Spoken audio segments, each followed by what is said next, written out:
Tunga i hanga leleia pureanga Australia o gumalawai ki mau whamafola hanga tonu atu a e to uwharearea o i wanoa ua wha.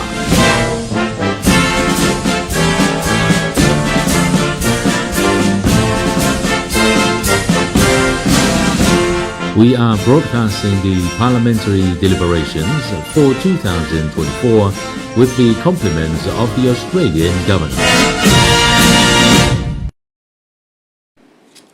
Whatapki he awhia e tōtahe o tōheta rototonga. Tapa moe tamatui tupa wono, ka mai taine kuinina naspau. Tapatki he tama piniskaroni, ka mai e tōn parimia, mohuk minister kapniti. Tapa ni hui whafonga e kaunopere, tapa mo hui whafonga e kakai. Malo mo la marirere hoiki, ku hoko ate whataha e whare, i he ahoni o matonga pehe toenga asnita ki mopata o tāpuni i he a topre lolo wikeni. Oe koe ngahi asnita whaoena tāna ki atu. Koe ngahi lao pe nina e toe mai me tapo si ki whakakato o matonga he lawa ngau e komiti lao ki ngahi lao koe ni. Aia koe whapoin taha ki e whapoin fitu koe ulao ia whikau aki pe mo lau whangang ki ngahi e computer. Pe koe ngahi consequential amendment ki he tefto i lau kou foto mai ki e computer. Whapoin whalu koe lau whanga whatonton ki e ompat meni. Aia koe lau tau taha eni. Pe pefo ki he ripoti taha me he atita, pe mo e ripoti whahu mai he kautawa ne awhio. Pe tanga tau ngāwe koe ngahi ripoti koe nai toi i he komikakato, kau tupe te tau toki i aupiki ai. Ki mopa tau hoko atu ho iki, ko kore atu, ko uhina e more tau hoa ngau ani uhu, ki tau whataha peki he o noa nai, ki whakakato e tau aho ngawe. Ai ka pau te tau ngak pe whaunga koe tau tok malolo ki he wha. Paka o se malolo pa tau hoko atlewa tok matuk he ono. Koe hi mahinu ki au ke poka ma ke hi mo ke pore anga he whiawhini. E ko rakfo tupe ho e ki ka pau motari ke tau paroti. Kia ha tokon mi he pore anga. E ton pamia. Maka se tamu fetu na ba tamu e ko me pa fale I popo e peke fotu ko na ko he ko tu pe mo ka fa fa pe na ko me na o ke ka ko he ko time le na ke fa ka to e pa mo fa to ngia po ana malo Ko ke ka ke ta paro te fonga ka o e ku loto re re fa re ta ho kwat ke he hauni ko loto ke fa mani ma E se loto kia te vita whata whi puluka. Se ausi o waki whanwhalau Savareni, 17 tau maua, sa miu kuita vai pulu. Mo are o tunuku, e ki minista ki ngai ngau e whatonua, e ki minista mo ui, e ki minista tag mamata pia mo e lau, e ki minista tanak pahanga hu mai, e ki minista kautau wende fio, o ngā ki muri, e ki pare mia reo reo. E ki minista ki ngai business e pureanga, pia mo e polisi, e ki minista ngowe, His Royal Highness Prince Carnival Fotofiri, e ki no pere tu ia fitu, e ki no pere fohe, e ki no pere vaia. Sea loto ke to ho fumao no. Koe ki kai loto ki fotu wha mani ma. E sea o ia fa loto ke. Malo e ki e whaingmari koe ni ki popa tahokat ki asnita, kutu ki a tō tapula ki me pai. Tape mo e sea wharearea, e whakatapu ke tama Prince Kalauni, patapatu ke e pare mia reo reo, ka pehe ke ho eik minista, whakatapu ke ho eik nao pere, ka pehe matolu, ka whawhawhunga ka kai. Se au ko ulau pea ue whainga maari e ko ni, ko tuina mō mea i pe hui kōsi, na whakahoko atu ai ripoti ai motuani, moi kore. Ki e pureanga o makatuunga, i whakamooni ai pureanga tonga ki he tarite koini ai i loa pe ko tarite Ottawa. Whikau aki koini, pia moi whainga mahaftau whakatutama ki koini, ai na koe maina whakapaki he sino e tangata. Koe whamalo pe, whamalo atu pe ia ki he e paremia reo, ka pehe ki he minister, ki he Prinis Kalauni ka ko e minister ki muri ka pehe ki potungau tau malu fonua ene afio. Ne to klave ipe i he ho mo fkata me kau fai ngo i he whawhalaite na mo tari i ho e kabineti ke hoko atu ai ngā ue ki he whakatangi mo kore nai whai. Ne ho pe nai o stau lahi peo hange ko ripoti nai whai ai tokanga mai ai ngā hi fonua ko ni me mipa i he tarite ko ia ki ha whainga maari e o tongani ke whakamoni he tarite. Kulawe i pe he motuani, o whakatatau ki he ngahi, whare i pe ia nai whau mai pe ia ki he motuani, he kule reatu he whakataha, ki he kaumatao tao. Whakamamai lahi he tarite, ai e kuna usi toka mea i katoa pe nau tolu, mo ilo e angai whau ngā, kai pe he ki he tokoni o kupou mai ki ai hai komisiona, office hai komisiona, Australia, kai pe he ki office ambastoa si apani. Whawhetai, paku whakamalo lahi atu, malo pito sea. Então, para mim.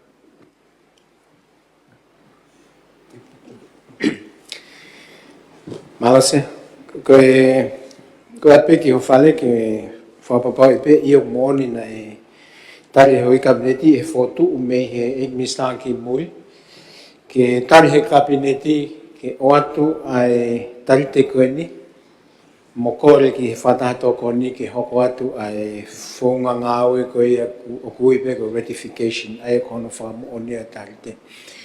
Tau whamarawi ki put ngai muri mo i misa i he tuli fua pe ki he ngahi mea whamaha puianga. Hange pingo ke mea isea koe tarite whukia koe ni a hono kakano he kai ofi mai ki ha pao pare mau hoko tau whonua.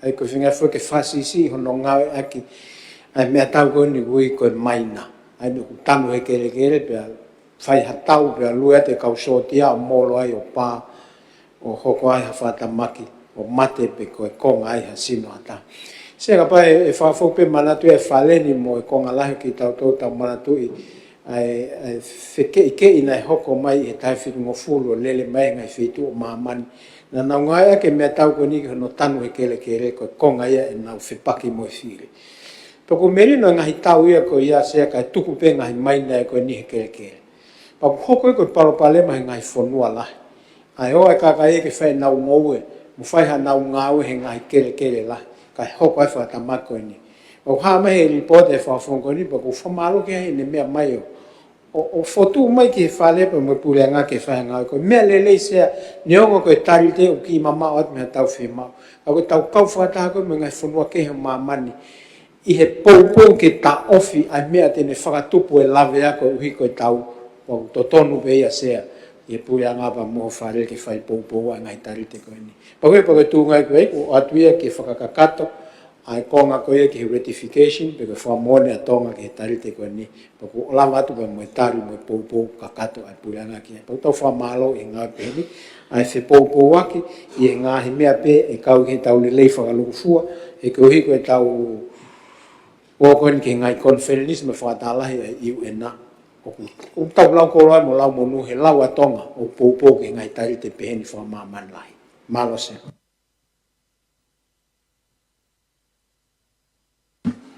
Maro ki teu koe ke karake ki tau lau ripoti komit lau whika wataha wafe o nima.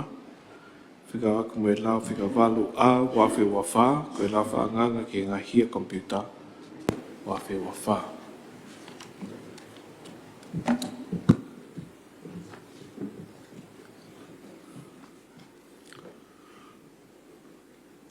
Komito mau ke lau. Lota whanua e Excel, wharerea tonga nuk alofa. Excel, ripoti whikau wataha, wanua wanima e komiti tūma u ki lau, whikau aki me la whakanganga ki ngai hia kompiuta wanoa wawha. O kou whapapa mo whakau atu e ripoti whikau wataha, wanoa wanima e komiti tūma u ki lau. O ku whikaua ke ripoti ko ni me lao whakanganga whikavalu wanoa ua wha, lao whakanganga ki ngai hia kompiuta wanoa ua wha. Whawapatu, whamon hingoa ki ai ona po sa miu, kuita vaipulu, koe sea ko mitu mau ki he lao.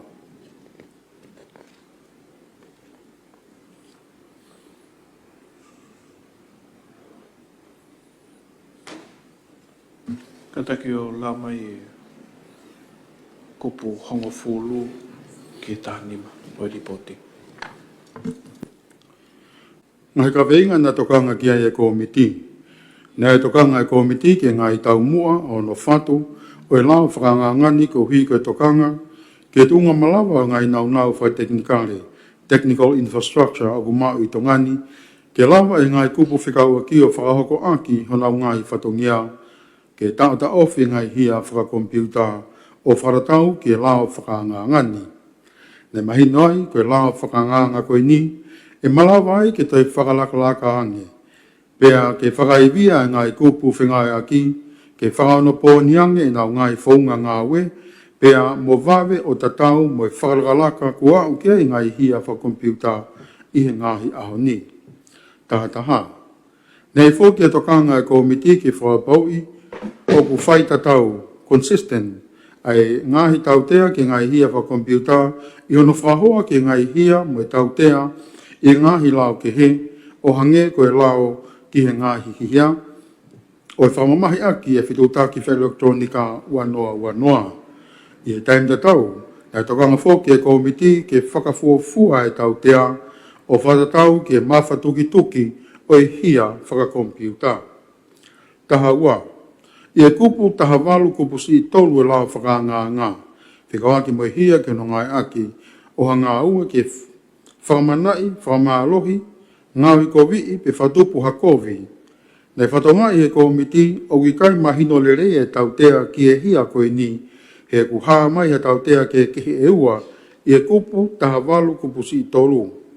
Nei whatu watu he komiti ki he official attention yare ke whamahino e tautea totonu ki ai. Nei whamahino mai he attention yare koe tautea totonu, koe halaia ki ha mo ua paanga o kai laka hake i he paanga e taha mano pe ngai pōpula o kai laka hake i he ta ue tolu pe whakatau osi. Ne whatu ai pe e he komiti ke whatontonu e kupu taha walu, kupu si tolu e lao whakanganga o wharatau ki ngai whamala ala ko ia. O gosi whahua e whatu whatontonu ko ni ke lao whakanganga whalahi ei, ke are ai mo tūtuni a whangatuku ki ai. Taha tolu. I ngai konga i he lao whakanganga ki ngai mawhai whakai ngā ue, o ku whaki ki ngai kupu whikau aki. Nei tokanga komiti ki hono tukuangi atu ki tua, ha ngai whamatanga ve whamooni, evidence, o tānaki i he malumalu e lao whakangangani, pe moi mahu inga ke tauhi ke malu. Nei matu unga e tokanga ko ni ko hui ke whapau i, ai malu, ai ngai whamatala e kakai e whanua, pe moi te eki ki ei halau a tongani whikau aki mo tawata ina o e whamatala freedom of information. Totoni taha whitu nima kupusi i ua, kupusi i a ki he e. Taha wha. I hono wakai e tūnga whaipau e la whanganga ki he totoni taha whitu nima kupusi i ua. Te whatonga e komiti nei whaipau e la whanganga, ka nei kai whaipau ki he totoni taha whitu nima kupusi i ua, kupusi i pi. Ai au whamatala i he paragraf tolu, pēsi nima o ripotini, pe mo taha whitu nima, kupusi i ua, kupusi i si, o whikau aki mo e sipela o ngahi lea ni ihi. O whakau i ki ato e ola o ngahi tutuuni nei kai whaipau i he whalahi e, pe mo ngahi whotu me komiti ke whaipau.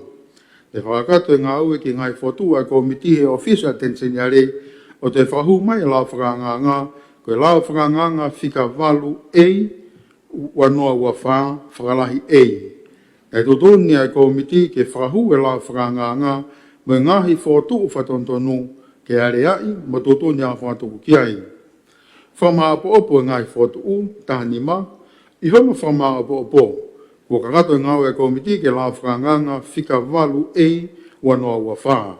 la whakanganga ki ngā hia kompiuta wanoa ua wha, e ko atu e ngai fotu ai komiti o ngā peheni.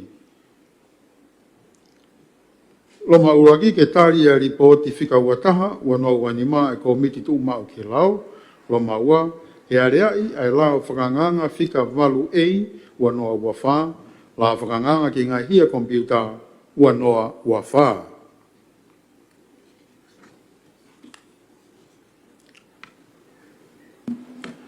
Mea mai sea komiti lao.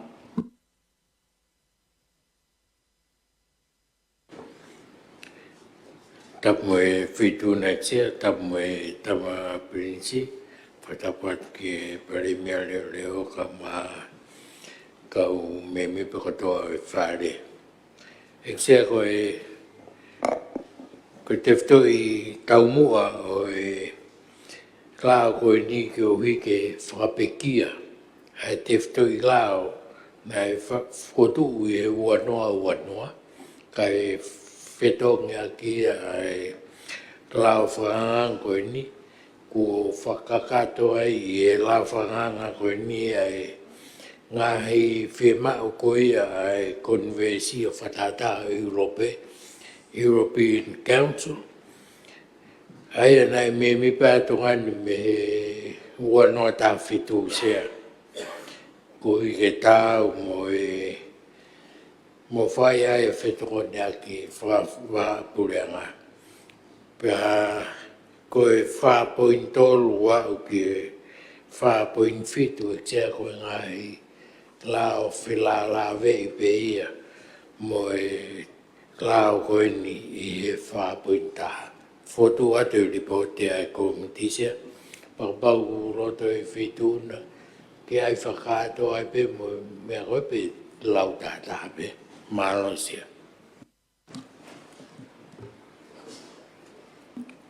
Malaysia, e ki Tuan Prime. Malaysia ko tu ko tana ke ki la ko ni ma winga pe fa ata mai bi li poti ko li life ke ni ki la ko ni fa pe ki la we ki mua. E ko ni fa pe ki na ko ki te a nga la we ko ki nga ko lau ko ena no fo ke fa mama fa he laptop ko mena ta wanga ka ko a honi o ku lahi ai nga ki nga hi me ke ko telefon to o mo nga hi me ko ya o fai ake nga o al holo pe ya me nga me ko ya mo ka fai ya ko ka kano fo ke me ko ni han ko ni fo matala e ko mi se ko mit lao ke fa ta tau e tau lao mo nga ko me si ko tau o palo mesi ki ai ke tau kau hono puke ngai te tu me ko no wa se ko hi ko toenga ko e lau mon pe ko consequential ka ko na pese ke o ma tau whahanga o entertain ai ke ai whakataha i mea ka pau te mo lau taha lau sai pe kua mea ka kua mea ia heni ko lau hia o whai ki ai a men lahi ke ne hanga tala mai mea ko ni ko tuku ke kau polisi hanga ngai lau tau fo mai ai mawhai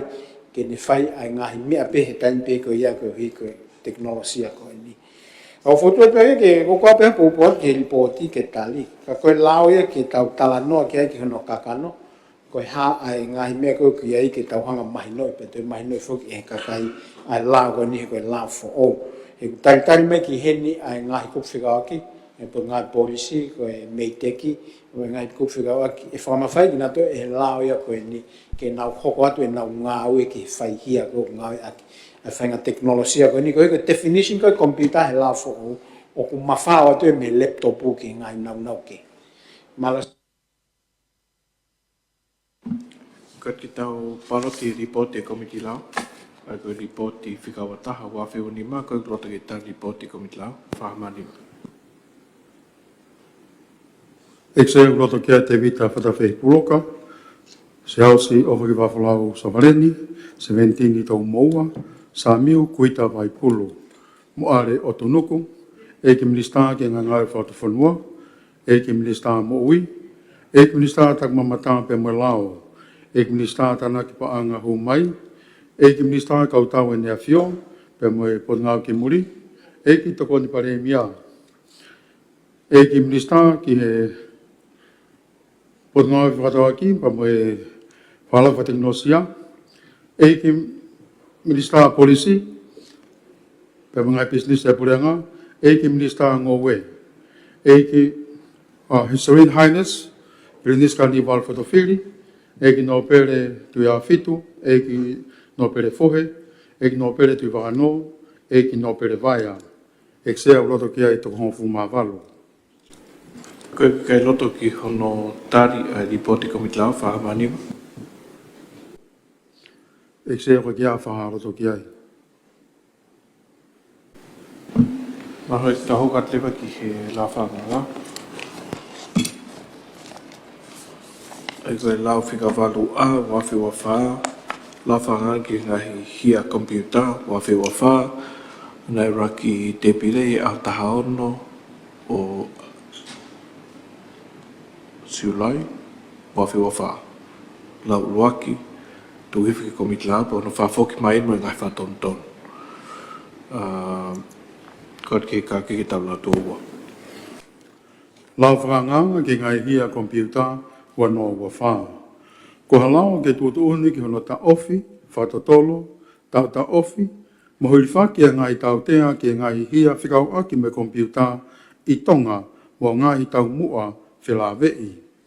O tutuun he tu i mo e wharea rea tonga i whataha rea, oi pure a ngāo pehe. Ngono nou, e uia lao ni koe lao ki ngai hia kompiuta wanoa ua wha.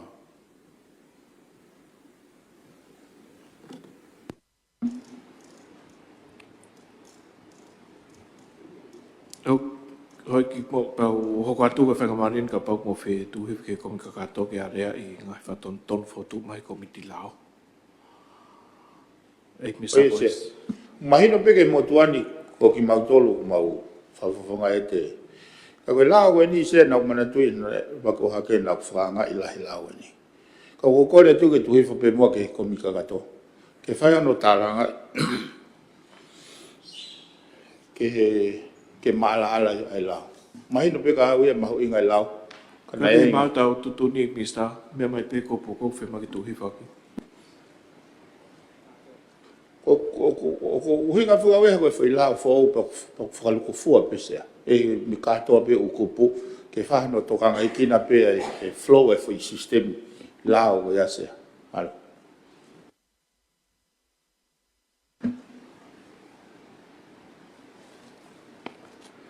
Tolo te ke tuhi foi lao mo e ripoti komit lao.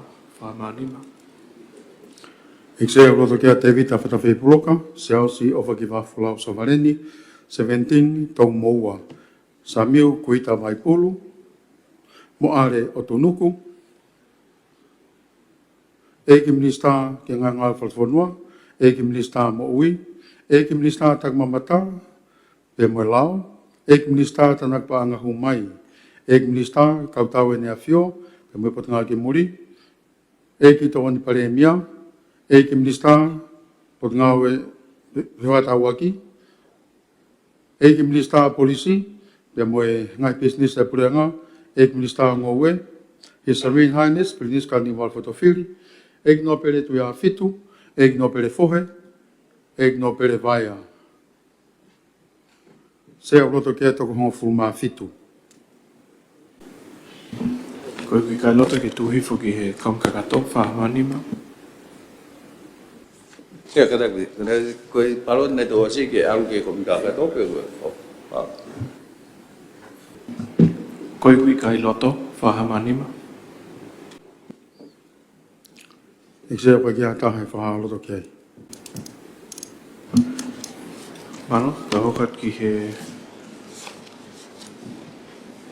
ripoti Fika wa tolu wa whio nima, ai komito wa ki lau fika wa kipa mai lau whanga fika hong fulu wa whio wha, lau whanga whatonton fika tolu ki whama oni. Lau mai toi whahu mai karaki.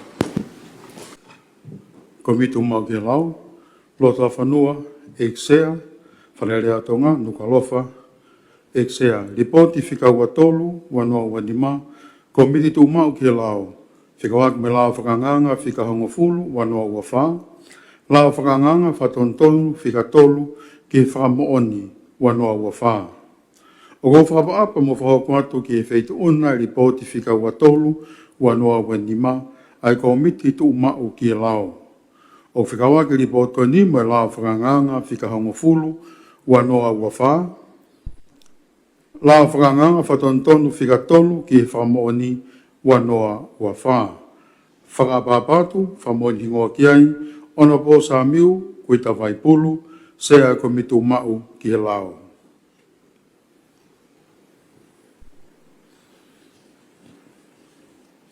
Ka ke karake ke lau mai ai kup whika ono ke whamapopo. Ngā ua e komiti ki e la whakanganga ku whika no. E a hono a kosi wano ua wha. Na whahokwai e fuafua whakataha e komiti whika waki me la whakanganga. Ia hiri whataha ko ni na tōtō nia i e komiti ke toi whahoko ngai whakataha me ngai kupu whika waki ki e la whakanganga. Ke toi whahoko mai ha ngai whamala ala ko hiko na tula whateknikare e la whakanganga. Pea moe ne whika waki mo teknolosia. Fitu. Te whahoko e komiti ha ngai whakataha me ngai kupu whika waki o kaua e ofisio atenseniare pot ngai polisi. Pepe whoki ki e waa toka ngai kina e whamatala whakompiuta mo interneti cert me he pot ngā ue Maytech. Walu, i ngai whamatala nei tuku mai me ngai kupu whikau aki.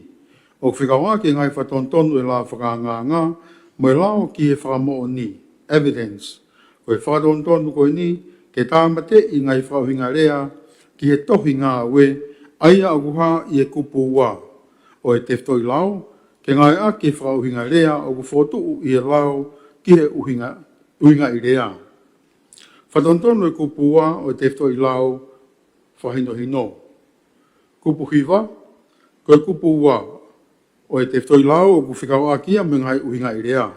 O whatu e lao whakanganga ke tamate i e uhinga i rea, o e rea, koe, tohi ngā ue. Ai a ku hinga ko ha mea o ku whakaha pe tongi.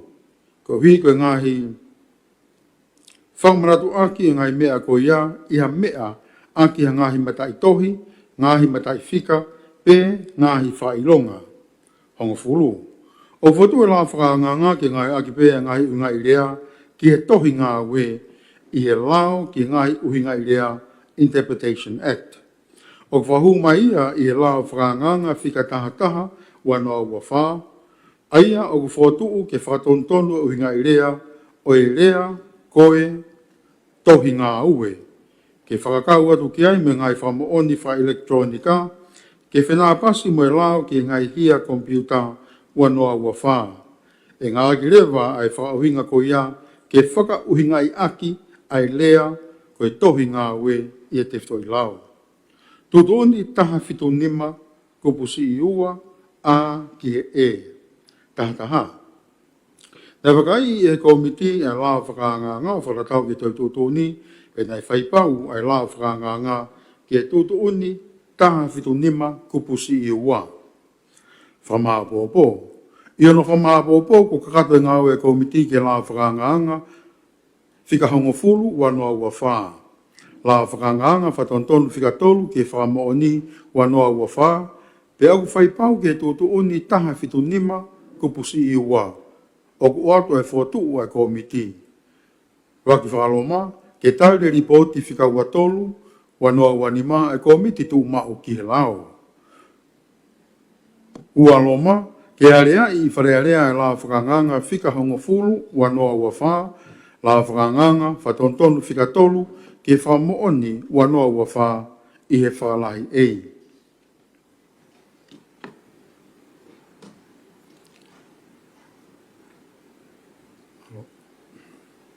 Member Sir Komiti Lao. Tap mo siya, tap mo tam prinsi mo ikmeni pa fare. Eksia ko e tefto i tau mo e whakatondon ko ni ke tam te pe ai uinga i lea. O e foi lea ko e toi ngā ue me tefto i lao. Ka e ngā ue aku pe ai lea koe i uinga i lea. I he foi lao koe ni. ai ku whakare ai ko mea tau I whakamatawa. O kui ngai kia whainga mea au tau, pe fo, ke tau ia I a whakamatawa, ke ngāo ea ki ea whaunga whakakompita. Fotua tia ripoti ka. Ko rato ke tāri ripoti komiti lao, whahamanima. Eksea uloto kia te vita whatawhei puroka, saosi ofa ki wā wholau sa wareni, 17 tau maua, sa miu kuita vai pulu, mo are o tunuku, e ki minista ki ngai ngāwe whauta whanua, e ki minista mo ui, e ki minista lao mo e taki mamata, e ki minista tanak paanga humai, e ki minista ki kautau a ene a fio, pe mo e potangau ki muri, e ki tokan pare mia, e ki minista ki whatau aki, e ki minista polisi, mga business e pureanga, e ki minista ngowe, His Serene Highness, Prince Carnival Fotofili, e ki no pere tuia fitu, e ki no pere fohe, sea uloto ke toko hongful ma fitu. Ko ki kai loto ki he ripoti komiti lao, whahamanima. E ki sea ukai ki hata hai whakahaloto ki ai. Loto o.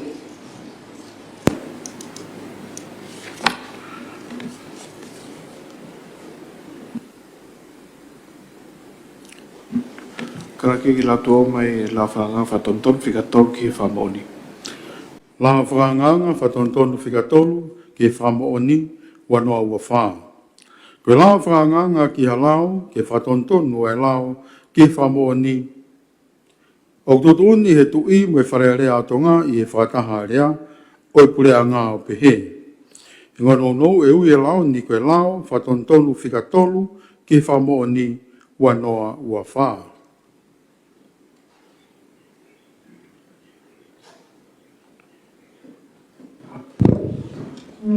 Star. Tome petuna Eksea ka peke tam Prince Clowny, Premia Reo ka peke hawik me mi pa whalearea. Sea ka kora pe ke tuwifo mua moeni ki komi ka kato whakataha mo e te whito I lao. He koe ngahi lao whikaukau ake nie nima e mui mui atu koni he ripoti e lao. Nau kau nau toi ke te whito I lao koe. Nai whakotu pa tari ko whalearea ke tuwifo ke komi ka kato. Kono I ngā peke nau whikaukau aki sea. Te ria taim whemea aki ka ata whemea aki ai haueki. Ngō kore toi se tui fo komi ka kato. Mara. Kia popo. Ko ke kaki ta parot ke uloto ke tuhi fo e la whanga mo ripoti komiti ki he komi ka kato whahamanima. Eksea uloto kia te vita whatawhei puroka, se ausi ofa ki wāwhulau sa wareni, 17 tau maua, sa miu kuita vai pulu, mo are o tunuku, e ki minista ki ngai ngāwe whauta e ki minista mo ui, e ki minista lao me taki mamata, e ki minista tāna ki paanga humai, e ki minista ki kautau e nea whio me potangau ki muri, e ki tohon pare mia, e ki minista potangau e whewhatau aki, e ki minista polisi, tau mga business e pureanga, e ki minista ngowe, His Serene Highness, Prince Carnival Fotofili, e ki no pere tuia fitu, e ki no pere fohe, e ki no pere tuia no, e ki no pere vaia. E sea loto koto ke ho me mipa I e wharerea ko tohon fu mahiva. Parok, ta hoka ki he ripoti whika wawha wawhiwa ni mai ko mitu mai ki he lau whika wakpa me lau whaanganga whika tahtahu wawhiwa wha lau whaanganga whatonton ki he ngai uhinga I lea. Karaki ki lau mai tohi ni komiti lau.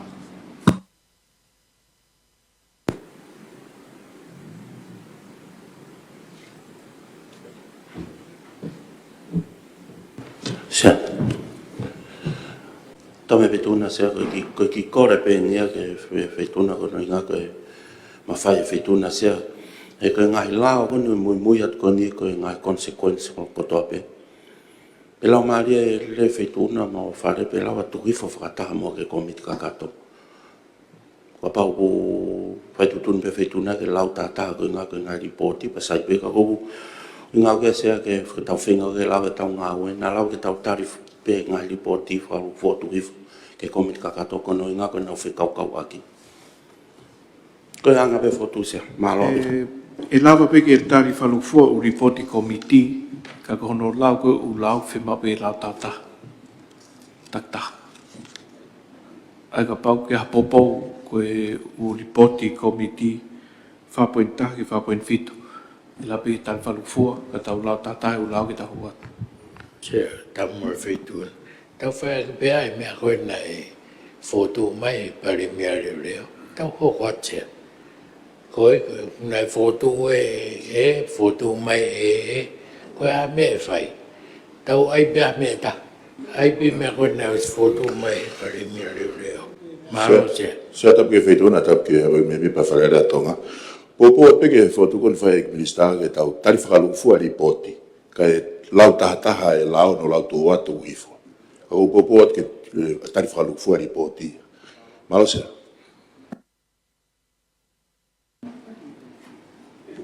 O ke pau pe ke tau fok me ke paro tiu ka pau ku toke ke firma fare. E kara ke tau paro te foto me minister tana panga. Ko ia pe ku loto ke tau Che ta ki to ne pe ki mo. Ta po fe to na se ta po mo e tampe ni se ga ma ho me me pa fa le ya. O po ta ke me ko nei fa ho ko mai ko me pa le mi le le. Ko ga ke lau ke mahino ko ha nga issue ko nei fa ya ki ko ai fe me aki ai committee. Pa ta to ki ta ri pe ta to lo ka ni ko. Ga foto na o mai. Kau be popo atu ke foto na pai me le ka uma se a ko ni committee ke nga ke lau ko nga ke mea e ka kai ko ha ai mea na fai ke fe mea aki fe ka aki mo foi lau ko ya pa ta to ki fe mea ta to le foi lau ne to ke committee ka to ma se ko nga be ta na ke Ko e se mana ne ke te whanau le ko tangata ke.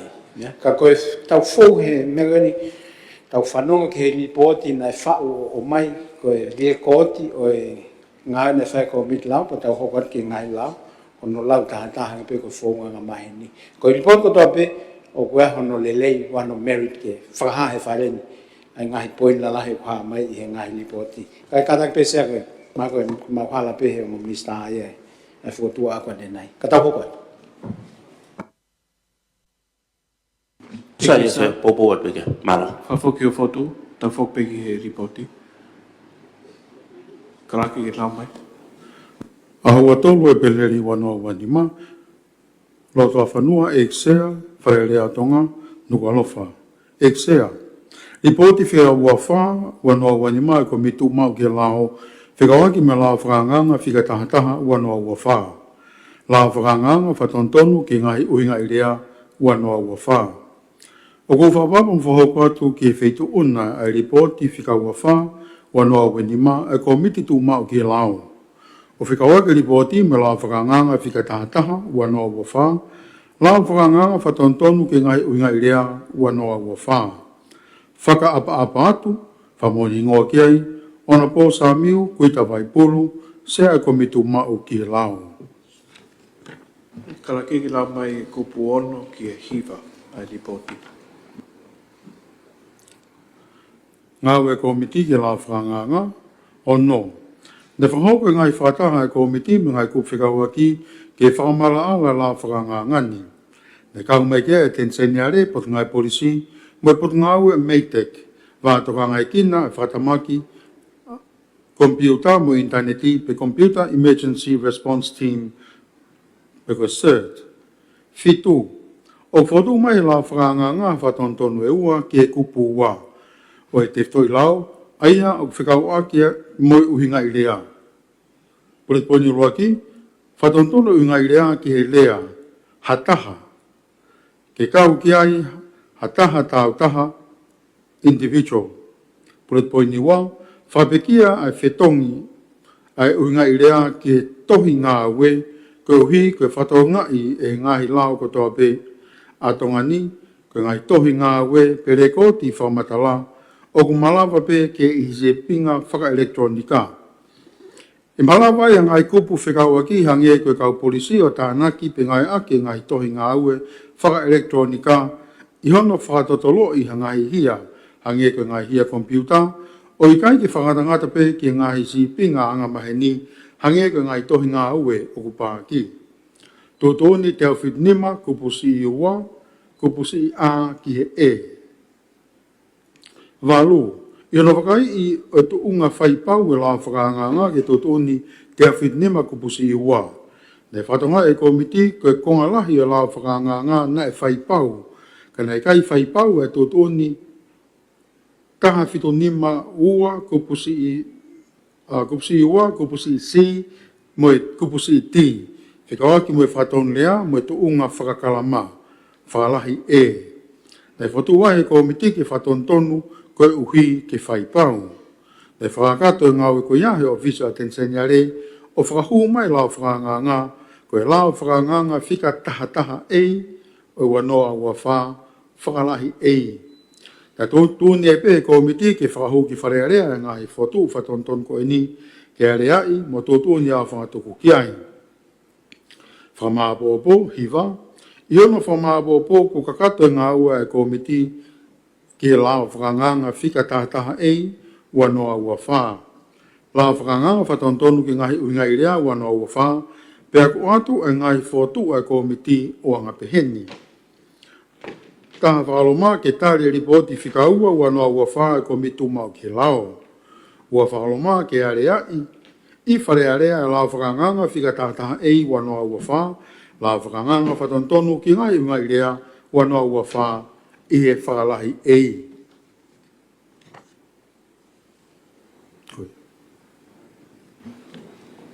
Se komiti la.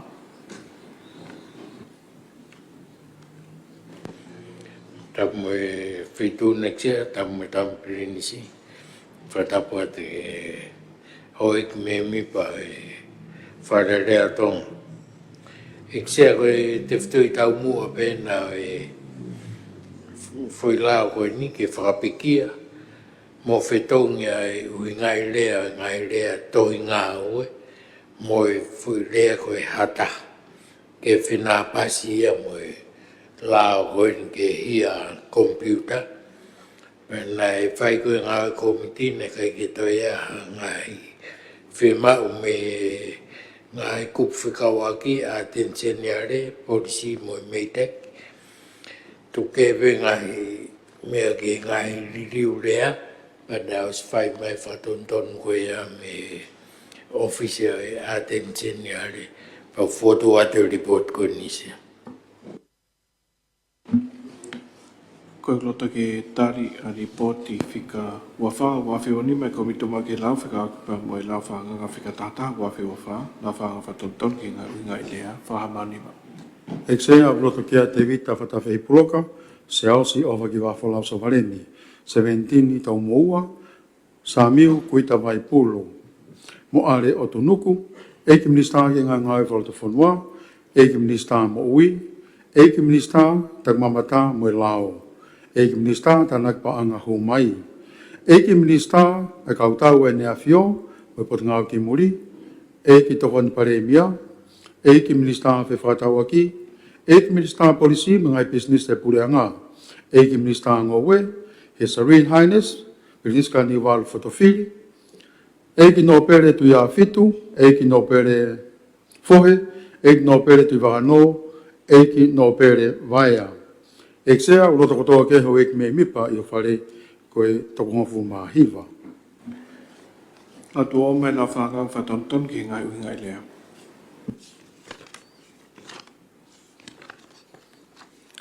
La whakanganga whatontonu ki ngai uingai rea wanoa ua whaa. Koe la whakanganga ki a lao ki whatontonu e lao ki ngai uingai rea. O tōtoni e tui, mai whare rea o tonga i whataha rea e pure a ngā o pehe, i ngā nou, e hui e lao ni koe lao, whatontonu ki he uingai rea wanoa ua whaa.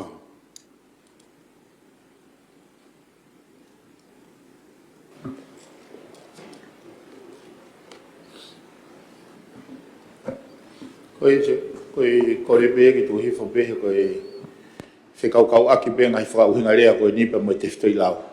Ke nau u toki hau whataha pēhe. Ia popo. Kara ki tau parat ki uroto ki tar ki tuhifan ki kom kakato whahamanima. Eksea uloto ki ai te vita whatawhei proka, se ausi o whakiwafolau so valeni, 17 tau moua, sa miu kuita vaipulu, mo are o tunuku. Eke minista ki ngai ngāwe whalatu whanua, eke minista mo ui, eke minista lao mo itaki mamata, eke minista tāna ki paanga humai, eke minista kautau e nea fio, mo pot ngāwe ki muri, eke toko ni pare mia, eke minista fe whatau aki, eke minista polisi mengai business e pureanga, eke minista ngowe, His Serene Highness, Pirinis Carnival Fotofiri, eke no pere tuia fitu, eke no pere fohe, eke no pere tuivano, eke no pere vaia. Eke sea uloto kotoa kei hu eke me mipa vare ko toko hofu ma hiva.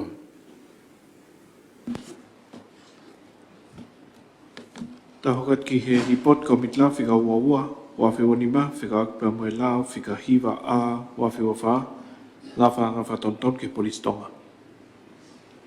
Kala ki ke lau mai report me ko mitla. Aha watolu e peleri wanoa wanima. Lot whawhanua, eiksea wharearea tonga, nukalofa. Eiksea, ripoti whika uoful maua wanoa wanima, ai komiti tu umau ki lao, whika uaki me lao whakanganga whatontonu ki he polis tonga wanoa uafaa. O kou whaapa mo whahoko atu ai ripoti whika uaua wanoa wanima, ai komiti tu umau ki lao. O whikawa ke ripoti ko ni me lao whakanganga whika hiva wanoa uafaa, lao whakanganga whatontonu ki polis tonga wanoa uafaa. Whakaapa atu, hamoni hingoa ki ai, ona po sa miu kuita vaipulu, sea ai komiti tu umau ki lao.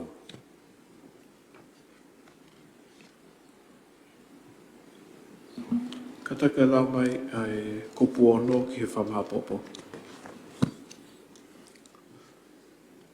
Ngau e komiti ki lao whakanganga kupono. A hono a kosi wana uafa, ne whahokai fuafua whataha e komiti, whikawaki me lao whakanganga.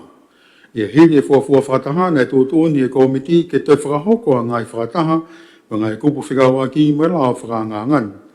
Ke te whahoko mai a ngai whamala ala ko hi, koe natula whanekinikare e lao whakanganga, pia mo ene whikawaki me teknolosia.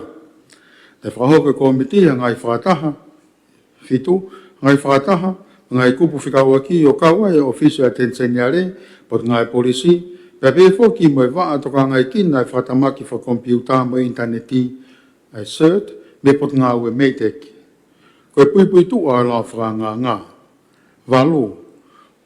O ku whikawaki ngai whatontonu lao whakanganga, mo no whakamawhai i hawa fisa polisi ke puke mo kumi hataha ku mahaloi, whaputopoto ku ne tauhi, ha whaunga whakakompiuta pe mea tauhi whamatala, aia e ala takoni ki ngai whatotolo ai ofisa polisi, o kegi toi fie mau ha tohi whakamawhai, warrant. Whakataata aki ngai hia whikau aki me whaito o tai whakalao, o gulahi e taimi e wawe hono whakaauha, delete, pe ko erase, ai ngai whamaone ni ihi, o kauai e ngai whamaone whakompiuta pe wha elektronika, pe kauri rei hono mau wawe ngai whamoani ko ia, o i kai toi whia mau ha toi whamawhai, ke te koni kono whatotolo i ngai hia ko ia. Hiwa, o whatu mai la whakanganga whatontonu e ua ke kupu taha ua o e teftoi lao. Ko e whakaiki ki o ngai whatontonu ko ni, o atu i e whalahi whaa. Whatontonu ke kupu taha ua kupu si iua teftoi lao, kumi o ani ihi, tae iai hatohi whakamawhai. Hongo fulu. Koe kupu ko niu whikawagia mo mawhai o e kau polisi ke kumi mo puke hataha tae iai hatohi whakamawhai. E kupu taha ua kupu si i ua o teftoi lao, o kuhai e kupu si i a ki he G, o e ngahi matu ungai fitu e malawai au fisa polisi ke puke pe kumi hataha kai ke iai hatohi whakamawhai. Wharatau e kupu si i uloaki o whahoko ai kumi ko ni ka pau o kutui o fisa polisi i ngai tu unga whakapotopoto, ko ataha o iai ha ngahi mea, ko whakaha i e kupu si i ua, pea e i kai lava. Ke ala lava, kai whapoto, pe o i kai ke iai, ke ihe whamau to tonu, ka pau nei fia mau ki ofisa ke kore ki a tohi. A whamawhai, kai ngofua ke ne kumi a taha, ki e ngahi mea, taha. O kwotu e ngā whakanganga ke tāna ki atu mo maratunga who ke kupu taha ua kupu si i ua. Ke malawa ke kumi e polisi, iha taha ha mea aku malawa ke iai ha whamo oni o a hia mamafa o kaua e whaunga wha kompiuta, pe mea tauhi whamatala o e kai whi mau ki ai ha tohi whamawhai. Whatonton ke kupu taha ua, kumi o ani ihi tai iai ha tohi whamawhai. Taha wā. O iai mo e whatontonu o toi tānaki ke kupu taha ua o te whtoi lao. Aia kono tānaki atu e ngai uhinga i lea fo ou whikau aki moe whaunga whaka kompiuta. Pea moe mea tauhi whamatala ke tokoni ke no whauhinga i ai ngahi lea pea ke whaita tau consistent. Foki mo ngai uhinga i lea i e lao ke ngai hia kompiuta wanoa ua whaa. Ngai ka veinga ne tokanga kia i e komiti tahtolu. Te whatonga i e komiti e malawa e lao whakanga ko ni o wesia e to tonu whawhoi tuitui e kakai e whanua, privacy. O ka pau e whangofua ke whakahoko e kumi e he kau polisi kai ke iai e toi whamawhai. Nei whehu ia e komiti, pe koe haha mea e hoko o ka pau e whakahoko e kumi e polisi pea hiria. Nei kai ke mau whamu o nia ki ha hia. Pea hiko o wesia e to tonu whawhoi tuitui e to taha, nei whakahoko kia e kumi ki a ngahi whamatala e whia mau ke tauhi ke malo. Taha whaa. I e whamalala po ngai polisi o iai pe e nau whaunga ngā ue ki hono maru e to tonu whawhoi tuitui e kakai, pe aku kau kia e ngahi fuakawa o ku tukupaa kia i ha me mipa e polistonga ke whawapau i tauhi malu e ngai whamatala o nau ngā ue kia i. Iai foki mo e fuakawa ne whahoko e ka ofisa polisi, o whanatau ki e lao ki ngai mea whakapuripuri, whakapure a ngā, wahe ua, point valu. O iai foki, ai ngahi tūtu uni ununganga e polistonga, code of conduct, ke mui kei e kau ngau e kotoa e polistonga. Ka e ataha tene mau e ngahi tūtu uni ko ia, pe ko e nau fuakawa, o iai pe whaunga ngau e polistonga ke tau tea e tō taha ko ia. Pe malawa ke whamarolo ia me hono lakanga. Ko e visa polisi o ku ngau e ki hono kumi ha mea o i kai whia mau hatoi whamawhai, ko pau pe ke whahoko ia e a ofisa mau mawhai, authorized officer. Ko e visa mau mawhai ko tō pe o whanofo ia e komisiona polisi. Tōtoni te au whitnima kupusi i ua, kupusi i a ki he e tahanima. I ono wakai i o tuunga whaipau ke tōtoni taha whitunima kupusi i ua, ne whatonga e komiti na i kai whaipau ke tōtoni taha whitunima kupusi i ua, kupusi i te. Ke tatau ai rea whatonga mo e whakapiritānia. Ne whatonga e komiti ke whatontonu ke whaipau. Wakai ke whakalahi e ki ono whaikiki, mo e whatu ke whatontonu i e pēs hiva. Te whakakato e ngā ue ki ngai whatu o e komiti, e he ofisa tenseni a reo whakahu mai e lau whakanganga, o e lau whakanganga whika hiva ei, wanoa ua whakalahi a. E tōtuni e komiti ke whahau atu e lau whakanganga ni ki he wharearea, mohono ngai whatontonu ke area i mo tōtuni a whakatoku ki ai. Whamāpo o pō mo ngai whotu o, tahao no. I hono whamāpo o pō. Ko kakato ngau e komiti ke lau whakanganga whika hiva ei wanoa ua wha, lau whakanganga whatontonu ke polistonga wanoa ua wha, pe o atu e whotu e komiti. Taha loma, ke tari ai ripoti whika ua wawhe wanima, ai komiti tu mau ki lau. Ua whaloma ke area i lau whakanganga whika hiva ei wanoa ua wha, lau whakanganga whatontonu ke polistonga wanoa ua wha. Member Komit Lau. Tapu e whitu na sea, tapu e hoik me mi pai whare. Ik sea ko e te whitu i taumua e lau whakangan. Ke whakapapau o ku mau e officer policy kai ka wa minister ko officer policy se ai mafai ko ke puk mo kumi e ngai koloko i ke ngai whatu tamak mo ngai mafiu ngai au ni e tia tato te whitu i ngai mea keke whi mau ke whawawawā no pukoi pia ku kakato i ngai komiti whotu atu se ripoti mara. Ko roto ke tari e ripoti komiti lao whika uaua wafe o nima whahawa nima. E se o loto kia te vita whatawhi puloka, se ausi ofa ki wafolau sa wareni, se ventini tau moua, sa miu kuita vaipulu. Mo are o tunuku, e ki milista ki ngai ngau e whalatfonua, e ki milista mo ui, e ki milista lau pa mwetaki mamata, e ki milista tanak pa anga hou mai, e ki milista ki kautau e nea fio me poti ngau ki muri, e ki toko ni pare mia, e ki milista fe whatau aki, e ki milista polisi, pia mga business ta pureanga, e ki milista ngowe, His Serene Highness, Pirinisi Kalani Walu Fotofiri, e ki no pere tu ia fitu, e ki no pere fohe, e ki no pere tu wano, e ki no pere vaia. E ksea, loto kotoa kia iho e ki me mipa, o nau ia whare.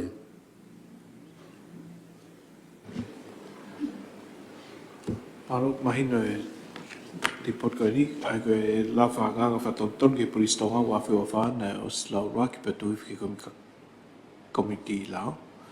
Ta pe lao toa, karaki ki lao toa.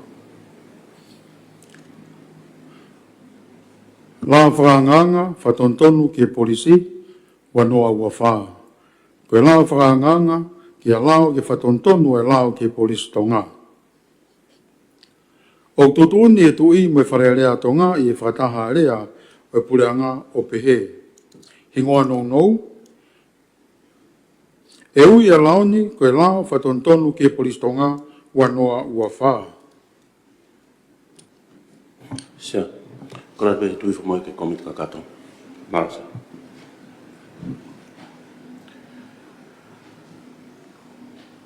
Ko roto ke tuhi fo e la whanganga whatonton ke polistonga ki kom kakato whatapa mo e report lao.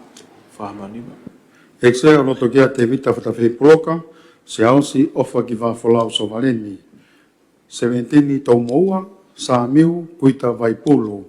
Mo are o tunuku, e ki milista ki ngai ngau e whalafonua, e ki milista mo ui. E ki milista lao mo tak mamata, e ki milista tanak pa anga hu mai, e ki milista ki kautau e nea fio me pot ngā ki muri.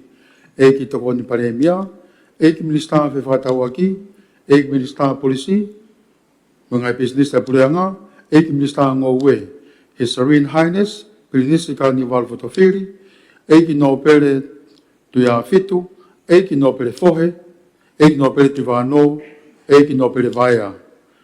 E sea loto ke toko ngā mahiwa, o ki nau toko toi nau mea i o whare.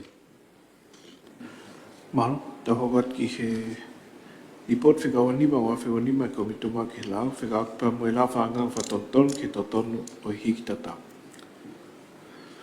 Awa tolo e peleri wanoa wanima, lofa whanua, e ki sea, wharearea tonga, nuku alofa.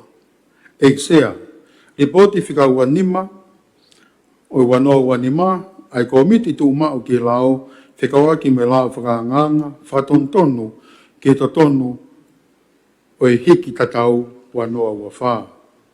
O kou whaapa mo whahoko atu e ripoti, whika wanima, wanoa wanima, ai komiti tu mau ki lao. O whikawaki ripoti koe ni me lao whakanganga, whika tahaua, wanoa ua whaa, lao whakanganga, whatontonu, ke totonu, o e hiki tatau, wanoa ua whaa.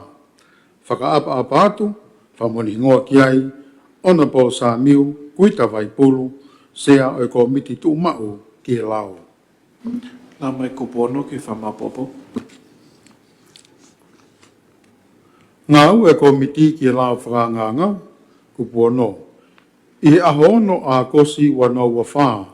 Ne whahokwai e fuafua whataha e komiti whikawaki me lao whakanganga.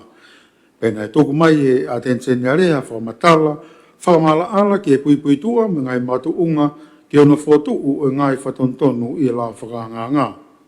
Fitu, koe whatontonu ko ni ki whapau i koe tōtaha ku ne whahoko hahia i ha hiki tatau, o ku kaua i pē mo i hiki tatau o ngai aki ha whaunga whakakompiuta. Koe la whakanganga koe ni ko ne foto ai whatontonu e taha ki te toi lau, aia koe whatontonu ke kupu tolu noa whakalahi whaa. Whatontonu kupu tolu noa, ngahi fua, ngahi totongi huhui, me ngahi tautea ki hano pā usii o i malui mo pure i whateknikare o i ngahi totonu. Walu, i e kupu tau noa lolotonga, o whilawe ia me ngai ngā au e o tai whakalau, pē, o ku lau o ku ne mau mau i e ngai totonu ke hiki tau, aia o ku malui i e laoni. O te kiai ke whakakau atu e kupu koe ni a ngai ngā au e tai whakalau, pe hia, aia ku ngai a kia ia ngai whaunga whakompiuta ki e hiki tatau.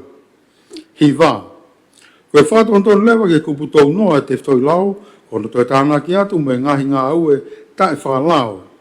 Pē koe hia, aia o ku ngai aki, ha whaunga whakakompiuta, o mau mau iai hatotonu o ku malui e te whtoi lau. Koe tau mua e whatontonu, ke whakau atu mohono ngā ue i tae whakalao o ha ngahi whaunga whakakompiuta, pē mea ngā ue whakelektronika ki e hiki tatau, kai ngata pe i e ngai whaunga ngā maheni. Totoni, taha fitu nima, kupusi i ua, kupusi i a ki e. Hongo furu, e no wakai i e tu ngā whaipau e lao whakanga ngā ki e totoni, te au fitu nima kupusi i ua, nei whatonga i he komiti nei whaipau ai lao whakanga ngā. Ka nei kai whaipau ki e totoni, te au fitu nima, kupusi i ua, kupusi i ti. Whikawaki mo e whatonu lea, whakalahi e. E whatonga e komiti ai ngai aki o e lea, koe whaunga whakakompiuta, mo whotu ke whetongi aki ai whaunga whakakompiuta. Ko hui ke whenapasi mo ririu lea, i e lao ke ngai hia kompiuta. Te whakakato ngau koe ai ofisa tensenyare, o toi whakahu mai e lao whakanganga, koe lao whakanganga whika tahaua ei, wa noa ua wha, whakalahi ei. Nei tūtu oni a komiti ke whakahu e ngai whatontonu koe ni, ke area i e whare area, mo tūtu oni a whakatuku ki ai. Whakamaapopo, taha. Io na whakamaapopo, ko kakato e ngā ue ai komiti ke la whakanganga whika tahaua ei, wa noa ua wha. La whakanganga whatontonu ki totonu hiki tatau, wa noa ua wha, pea ku atu e ngai whotu ai komiti, uloa ki i. Whakaloma, ke tari a ripoti whikaua nima, o wafe maua nima, ai komiti tu mau ki lao. Loma ua ke area i wharerea lao whakanganga whika tahaua ei, wa noa ua wha, lao whakanganga whatontonu, ke totonu e hiki tatau, wa noa ua wha, i e whalahi ei. Malo sea. Pema se komiti la.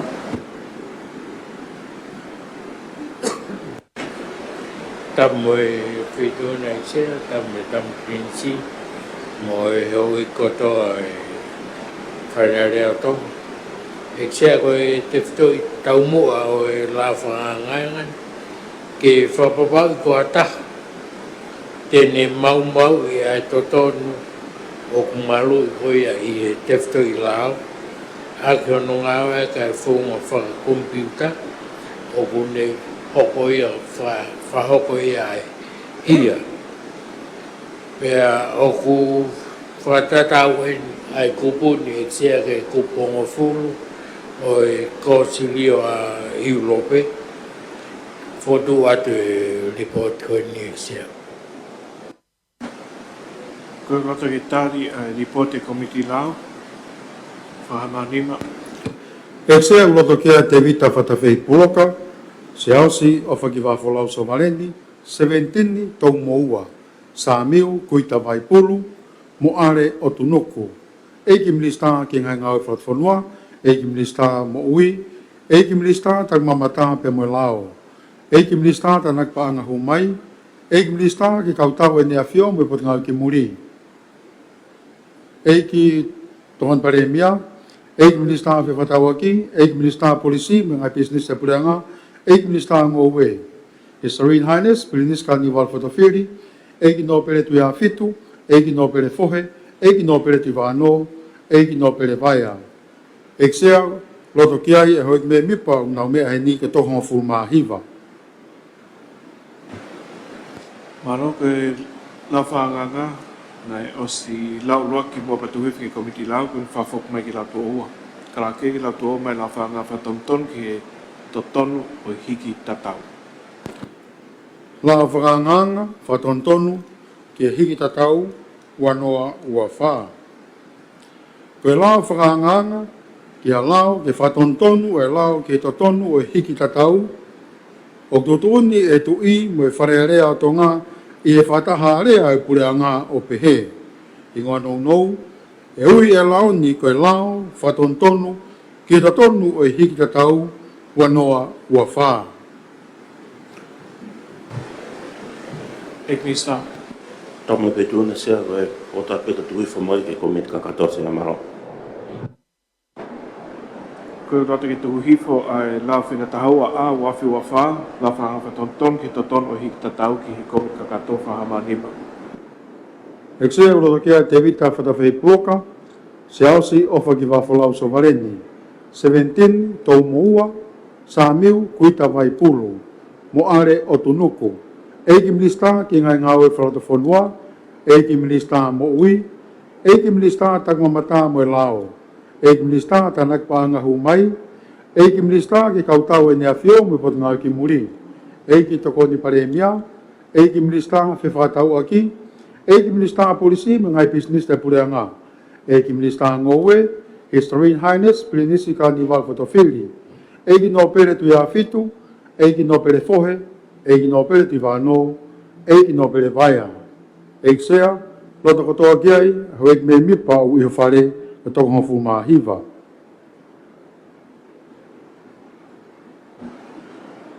Manu, ta hoka tema ki he report whika ua ono wafe o nima, ko mito mai ki lau, whika pamera whanga whatonton ki ngā hia.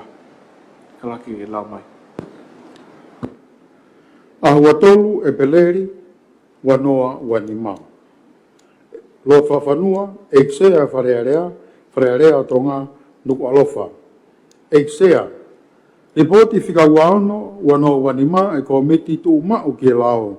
Whika waka me lao whakanganga, whatontonu ki ngahia, wanoa wawha. O kou whapapa mu whakakuatu ke wheitu una, ai ripoti whika uaono e wanoa wanima, ai komiti tu umau ki lao. O whikawa ke report koe ni me la whakanganga whika tahatolu wanoa ua wha. La whakanganga whatontonu ki ngai hia wanoa ua wha. Whakaapa atu, whamuni hingoa ki ai, ona po sa miu, kuita vai pulu, sea e komiti tu mau ki e lao. Kalaki ke lau mai ai ko ngā tahafitu ki he whamapopo.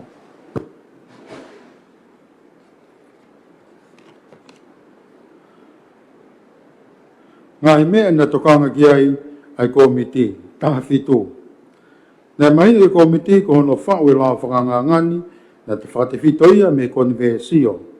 Nā tokanga whoki a komiti, ke toi whamala alange ha ngahi matawaiwai, e te whoi lao, mo ngahi mātuunga kehe, o ka wai e tuunga lotonga o no whakahoko e ngai hia koe ni i tonga ni. Ka walu. Tari me ngai kupu whikau aki, o ku haa mai e ngai ahoni, ai ngai hia koe hia fo ou. Pea te lahiangi ko hui ko ngai ulunganga fo ou, mi ono ngai aki e ngai mea ngā ue wha elektronika, e ngai whonga wha kompiuta. I hono ngai aki e ngai whonga koe iau, whai ngofuange, ke whahoko e ngai hia koe ni, o hange ko no whau mo tu whake ngai ata, pe ko ngai video e ngai hia, ki hono whamamahi o haki tamasii, pe ki tāhine, o ngai ake kompiuta, pe telefoni toto o. Iene pehe, o whatu pungai e ngai hia o kunatula kehe, me ngai hia ngā maheni. O hangarewa e la whakangangani, o whakapaui o ku whakakau atu ki ngai hia fo o koe ni, pe ne toi whakaiki ke toi mahinoa ki ngai ere mea niti, o ngahi hia. Ko hi kai malawa ke whakailo mo whakahokuha ngā ue whakalao ki kau fai hia ko ia. Taha hiwa, nei whakatokanga e komiti ki ngai matuunga nei whotua ki ngai tautea ki ngai hia i lao whakangangani. Nei maunga ia komiti ki whapau i whenapasi tautea o fua tautau ki mamafa o hia ko hui ki ta ofi mo tapui hono whakahoko o ngai hia koe ni. Tutuni te au whitinima kupusi i ua, kupusi i a ki he e, wanoa. I hono wakai e tutuni whaipau ke tutuni te au whitinima kupusi i ua. Nei whatonga ia he komiti nei kai whaipau ke tutuni te au whitinima kupusi i si, me kupusi i ti. Whikawaki mo e sipela mo e whatong lea. Wakai ki e whalahi e, ki hono whaikiki, mo e whotu ke whatontonu mei he komiti ke whaipau. Nei whakato e ngāu koia he ofisio atenseni are, ke whapau i whaipau e lao whakanganga ke tutuni te au whitunima kupusi i ua, o toi whahu mai ai lao whakanganga, koe lao whakanganga whika taha tolu ei, whakalahi ei. Nei tutuni ai he komiti ke whahu, ai ngahi whotu whatontonu koe ni ki wharearea, ke areai mo tutuni a whatuku ki ai wharearea. Whamaapopo me ngai whotu u, i ono whamaapopo, ko kakato e ngāu e komiti ke lao whakanganga whika taha tolu ei, o wanoa ua whā. Lao whakanganga whatontonu ke ngai hia wanoa ua whā, pe au ku whaipau ki he toi tutuni. O kuatua i ngai whotu e komiti o ngapeheni. Taha loma ke tari e ripoti whika ua ono wanoa ua nima e komiti tu mau ki he lao. Ua whakaloma ke area i wharearea lao whakanganga whika taha tolu a, wanoa ua wha, lao whakanganga whatontonu ke ngahi a, wanoa ua wha, i he whakalahi a. Member Chair Komiti Lao. Tamo e whetuna tia, tamo e tamo pinisi, hoi me pai whare, tia koe tau mua. Hoi la whangangan ki whapapau i o kapui, e ngahi hia anga maheni, ai whakahoko pe tokoni i e ngahi whonga whakakompiuta. O whapapau i whoko kapui a tohi ni maloi, o whilawe mo e kompiuta mo e hia. O whilawe i mo e atata e tā o atamasi, ko ngai aho ne angoi o lawe ke ripoti e tia, ko lahi ane pe a hoko, ai hoko no mau, ai ngahi lao koe ni, e ngai aho ni pa ko whi mau ki whai a toanga ki ai. Foto atu ripoti e tia. Koe loto ke tari ripoti Komiti Lao, whahamarima. Eksea uloto kia e te vita whatawhei puloka, se ausi ofa ki wafolau savareni. 17 tau moua, sa miu kuita vai pulu, mo are o tunuku, eki milista ki ngā ngai whatwhanua, eki milista mo ui, eki milista lao mo i taki mamata, eki milista tanak paanga humai, eki milista ki kautau e nea fio mo i pot ngau ki muri, eki tokon paremia, eki milista whewhatau aki, eki milista polisi, ngai business e pure anga.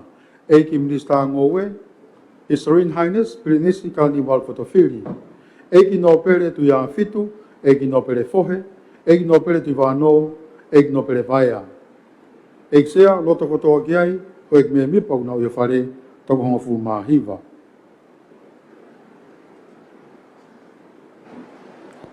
Roi ki ta hokat lewa ki he lawhanga whatonton ki ngā hia, ai oslau wak petuwi ki Komiti Lao no whafoki main, kat ki ka ki lau tu oua, lawhanga whatonton ki ngā hia. Lao whanganga whatontonu ki ngā hia, wanoa ua whā. Koe lao whanganga ki a lao, ki whatontonu ai lao ki ngā hia.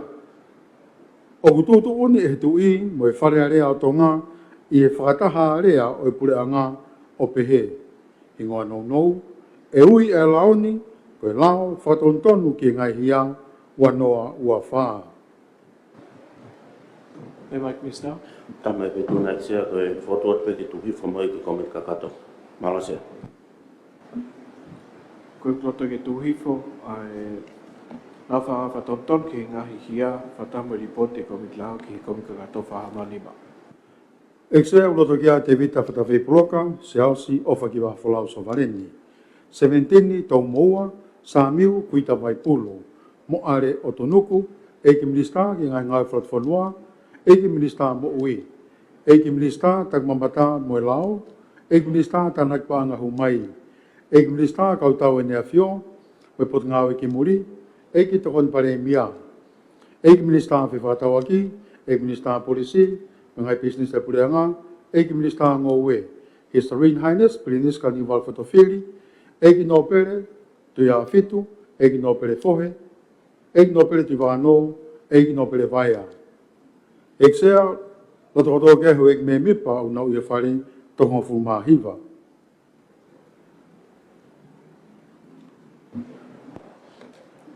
Malo, te hokat leu ki he ripoti e komit lao whika wano wa whiwa lima, whika akin me lao whika waono wa whiwa wha, la whanga whakapekia, ke ngā hia o e whamamahi aki ai whitu taki wha elektronika.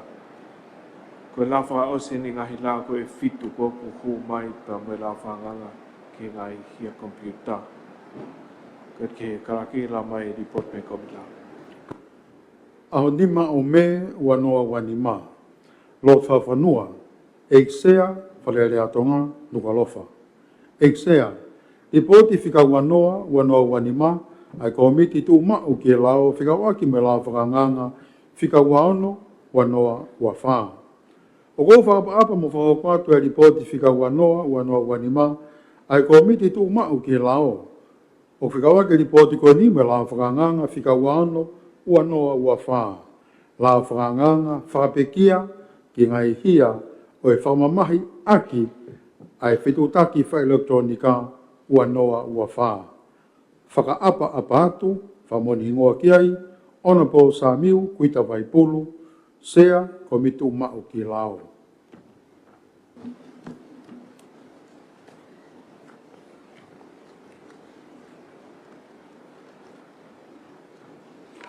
Lama ripoti me kupu whalo ki he whamapopo. Ngā ua e komiti ki lao whakanganga, ngai ka veinga ne tokanga ki e komiti. Walu, koe lao whakanganga ko nia ko ne whotu wai ki whapekia e lao lolotonga. O ku whamapopo kotoa ngai hia i he lao lolotonga, ki e lao whakanganga ki ngai hia kompiuta, lao whakanganga whikawalu, wanoa ua whaa. Hiva, i hono whakai e komiti e la whakangangani, e tokanga e komiti ke whamahino e tu unga o e ngahi hopo o klotonga whakahoko he malumalu o e la lotonga, o ka pau e whapekia e la lotonga, ka au te kiai whakakato e ngahi hopo ko ia. Hongo fulu, i e whare i a atenseniare, ko ngahi hopo ko ia e kei whakahoko pe ia i malumalu o e la lotonga, o ka wai hono kei ngai aki ngai whunga ngā ui lotonga, hangi ko ngai whunga ngā ue ki whatotolo e kau polisi, tāna ki whamoa ni, mo e tohi whekau hia matea. Ko ngai whunga ngā ue whua ua whatu mai, i e ngahi la whakanganga whekau aki me ngai hia kompiuta, e toka mata ngai a kia, i e hiri ai whamoa ni hua whakia i ai nea fio mo ka setei. Taha, ne whahu mai whoki o visa tensenyarea e whotu whatontonu ke kupua, o e lao whakanga, anganga, o wharatau ke kupu tahanima o e lao ki ngai rea. O whatu wai mo whamahino e kupu koini, ko hono whapekia o e lao tonga, o gikai ke ne uesia. Pule poini uruaki, hanga au e peha mea ne whaungafua whakalao i e kohiri, ko hi ko e lao ko tāmate i. Pule poini ua, ha mau lao ko whakahoko, pe totonu whakalao, tau taina, whatongia pe tautea ne whakahoko, pe kua hoko i he lao ko i a pe. Pule poini anu tolu, ha hopo, ngā au e whatontonu, pe mea au whatatari pe te eki kakato i hono kamata ngā e aki o e laoni. Ka koe hopo, ngā au e whatontonu, pe mea ko i a, e ngofua ke hoko atu mo whakakato o hangepe ko i kai whapekia ai lao ko i a. Taha ua, o te tau whoke e kupu koini me kupu whituwalu i lao whakanganga ki ngā hia kompiuta. la whakanganga whikavalu anō ua whā, aia au whapeki ai e lao ke ngai hia kompiuta, pia wharatau foki ke kuputa anima o e lao ki ngahi uhinga i rea. Tātolu, nei whotu foki e komiti ke whatontonu ai tau o kuha i e lao whakanganga me he wanoa ua whā ki he wanoa wanima. Tāwha, koe ngai whatontonu koe ni ne whahu mai he ofisio a tenseniare i e lao whakanganga whika ua ono ei wanoa ua whā i he whakalai ei. Pea tali he komiti ke whahu ki wharearea ke area i motutu uni a whatuku ki ai. Kahani mā. Nei whatongai whoke komiti ai whakahoko hoko ke whahu wai mo e area i o ngahi lao whakanganga whikawaki mga hia kompiuta ai e kono uraki area i o lao whakanganga whikavalu wanoa ua whā. Lao whakanganga ki he hia kompiuta wanoa ua whā. Whata mo no ngahi lao whakanganga whikau aki. The Consequential Amendment Bill. Lao whakanganga whikahiva tātolu wanoa ua whā. Ki mua pe toki areai e lao whakanganga whika ua ono wanoa ua whā. Lao whakanganga whapekia o ngai hia o e whamamahi aki e whitutaki wha elektronika wanoa ua whā. O mato ungaini ke whapau i uiai pe halao ke ngai aki ke ngai hia kompiuta i e hiri hono whapekia o e lao ke ngai hia o e whamamahi aki ai whitutaki wha elektronika wanoa wanima. Tutuni te au whitu nima, kupusi i ua, kupusi i a ki he e. Taha no, e no wakai e tuunga whaipau o e lao whakanganga ki e tutuni te au whitu nima kupusi i ua, nei whaipau e lao whakanganga. Whamaa opo opo mo ngai whotu u, taha whitu. I ono whamaa opo opo, kua kakato e ngā ua e komiti ke lao whakanganga whika waono a o wanoa ua whaa. La whakanganga whapekia ki ngai hia o e whamamahi aki ai whetutaki wha elektronika wanoa wanima. O kuatu ai whotu o e komiti o anga peheni. Taha loma, ke tali ripoti whika wanoa wanima e komiti tu mau ki lao. Ua loma, ke area i la whakanganga whika waono a o wanoa wawha, la whakanganga whapekia ki ngai hia o e whamamahi aki ai whitutaki wha elektronika wanoa wanima. Malo sea. Se komit lao. Ta mo feitona tsem tam linsi mo hoi memi pa whalarea tong e tse ko e te ftoi tau mua o e lao ko ni ke whapekia ai lao ko ia whamamahi ake ai whetutaki wha elektronika na whau ia he wanoa na fo whawawawe penia e tsea ko e lahi o no ngau ake kakai a ngahi hia ke social media whi mau ia e pureanga e aha ko ia ke whai mo whau rewa halao ko i ke ka ofi aki ai ngai to onga ko ni pea ko lao ko ni e sea fo ku whanganga fo whika walu e o ua noa ua wha o ko kakato ki ai ngai hia kotoa i e lao ko ia ua manak whapekia pea nge ko ripoti e ai ngai whakailo mo mea koe ku i e lao lolo tonga e ke i hoko atu pe ia i sea ka kuto e whamaa popoanga i e lao koe ni fō pe koe ni tū koe ni e sea ku ia hia tatau pe o lao pa ku whima oa ke whapekia e lao lotonga ka ngāwe ake e lao whikavalu e ua noa ua wha fotua de ripoti i sea. Koe roto ki tali e ripote komit lao, whahamanima. Exea roto kia te vita whatawhi puloka, se ausi ofa ki wafolau so valeni, se ventini tau moua, sa miu kuita vai pulu, mo are otonuku, eiki milista ki ngā ngai whalfonua, eiki milista mo ui, eiki milista lao mo tak mamata, eiki milista tanak paanga humai, ki minista ke kautau ene afio me putinga ki muri. Ki tohon paremia, ki minista fe whakatau aki, ki minista polisi mengai bisnis e pureanga, ki minista ngowe, His Royal Highness, Prinis Carnival Fotofili, ki no pere tuia fitu, ki no pere fohe, ki no pere tuivano, ki no pere vaia. Sea o loto koto kia i hoik mea mipa una mea i o whare toha fu mahiva.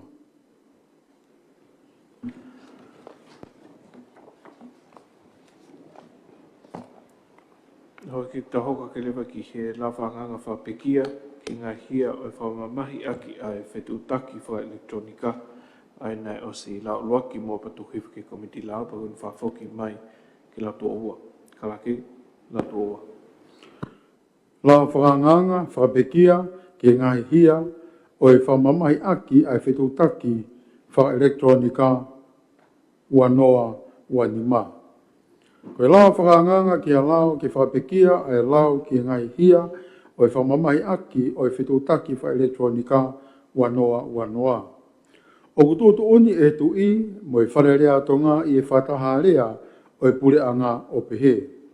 Hingoa nou, e ui e laoni koe lao whapekia ki ngai hia o e whamamahi aki e whetutaki wha elektronika wanoa wanima.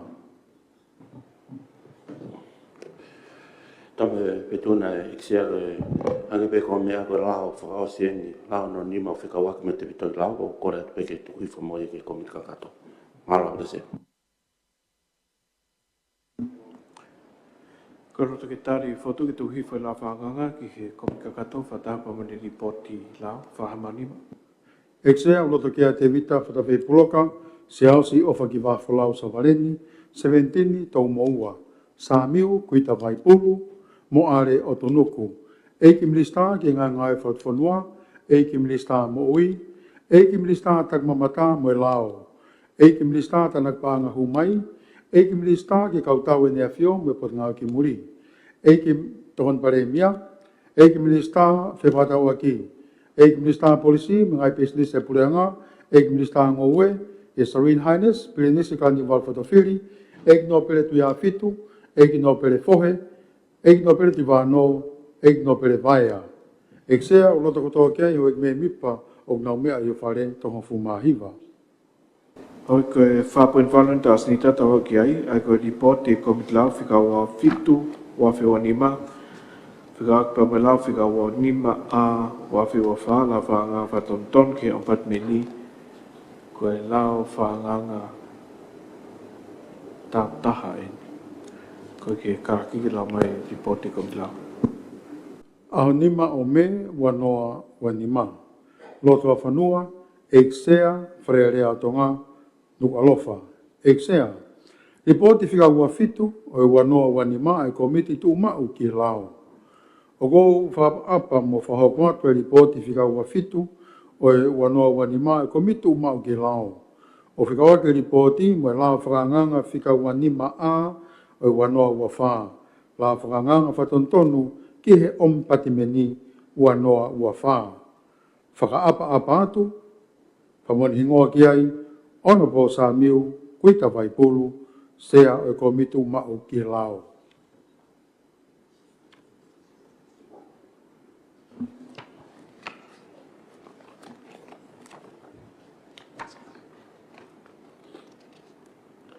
Kataka la mai kupono ki whamapopo. Ngā ue komiti, kupono, i ahatolo e peleri wanoa wanima.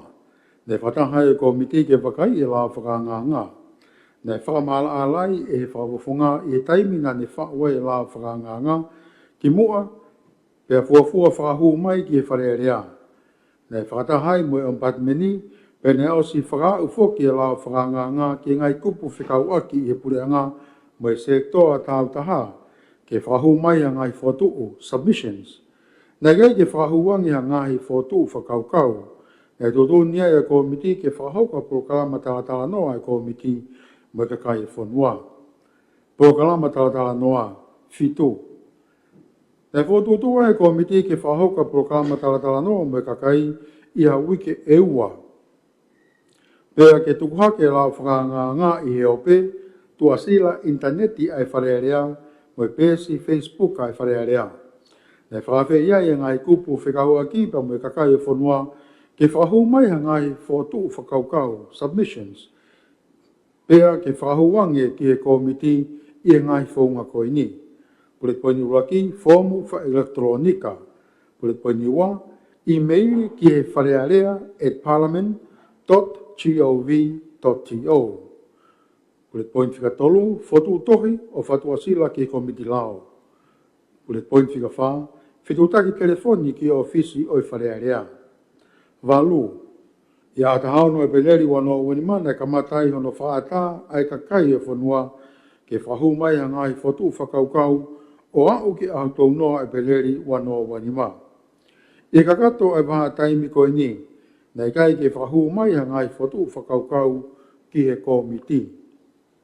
Totoni te au whitu nima, kupusi i ua, kupusi i a ki he e, hiva. O ku whaipau ai lao whakanganga.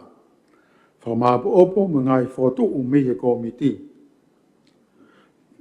Ko kakato ngā ua e komiti ke lao whakanganga whika wanima a wanoa ua wha, lao whakanganga whatontonu ki he omi patimeni wanoa ua wha. O whikau aki mo e tutu uni te au tautaha, pea ku whaipau ke tutu uni te au whitu nima kupusi i ua. O ku ato e whotu u ai komiti. Lo ma uloaki, ke tari ripoti whika ua fitu wanoa wanima ai komiti tu umau ki lao. Lo ma ua, ke area i lao whakanganga whika wanima a o e wanoa ua wha. Lao whakanganga whatontonu ki he omi patimeni wanoa ua wha i he whakalahi a. Member Sir Komiti Lao. Tamo e whitu nexia, tampiri si ka maha e hoi ki memi pa whare e tia koe te whtoi tau mua koe lao koe ni koe lao private bill pe koe lao tau tahna whau mai e parimia reo reo ka koe whafufonga e ua tata e ngai taimi koe tau mua koe lao ni e tia ke tapui ai whiwhiri mana ko i tongani. O whau te whatontonu ke te whtoi lao, e nei whahoko pe e tata no e whawhunga mo mpatimini, ke whakau ato e whatongia ki ono whatotolo, o e to o ngā whiwhiri mana ko e ngai whatongia ko o e o mpatimini. E taim tatau, o osia e ngai whunga ngā aue, ai ofisia o mpatimini ki ono whatotolo e au launga. Whekau aki mo e whaihala. O whangatangata pe a ngai tō ngā whiwhiri mānako e lau o whotu. Ai e mawhai o e mpatimeni ki n whatotolo i mwhahoko ngai report whakata mo ngai whotu ki whakalere aki ai whonga ngau e hala koe ni eksia. Whotu atu report. Ko he ka ke tau paroti ko roto ke tari e ripote Komiti Lao. Whika wafitu a whionima, whahamanima. Exea roto kia te vita whatawhi puroka, se ausi o whakiwa whalau sovareni. 17 tau moua, sa miu kuita vaipulu. Mo are o tonuku, eiki minista ki ngai ngai whatwhanua. Eiki minista mo ui, eiki minista takmamata mo e lao. Eiki minista tanakpa ngā humai.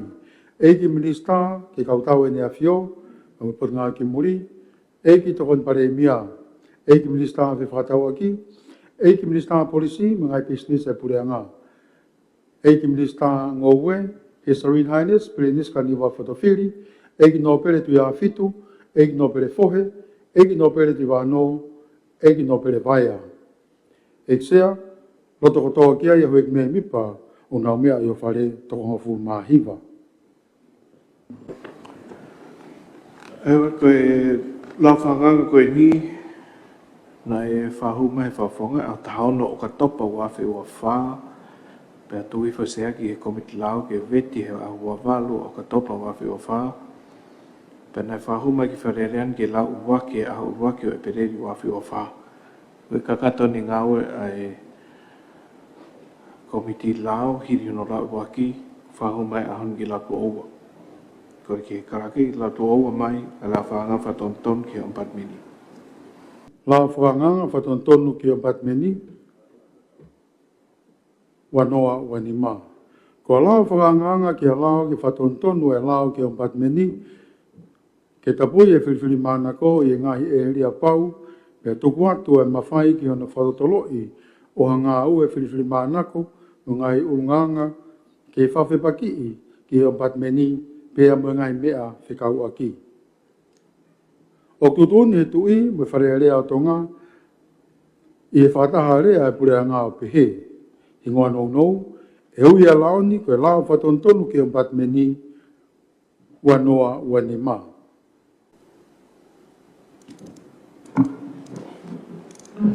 Tame petuna ekse, peke tamplinisi, hoik memi pa whare area seke. Tāne lao matua ki whawhawha pito pa kwhai po ki ai. Tā malaka e taimi. Tokoni en kono whakama opo kakai.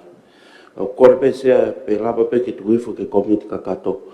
Wai pe whanki mea ke whai no whingi whamala ala. Pa utu pe te matalangi pe lao i whemea ke komiti kakato. Ko kore pe na lapa ki kau pe utu tuifu ke komiti kakato. Malo. ko roto ki tuku hifo e la whanganga tau taha ki kom kakato whahamani Eksea uroto kia te vita whatawhi puloka,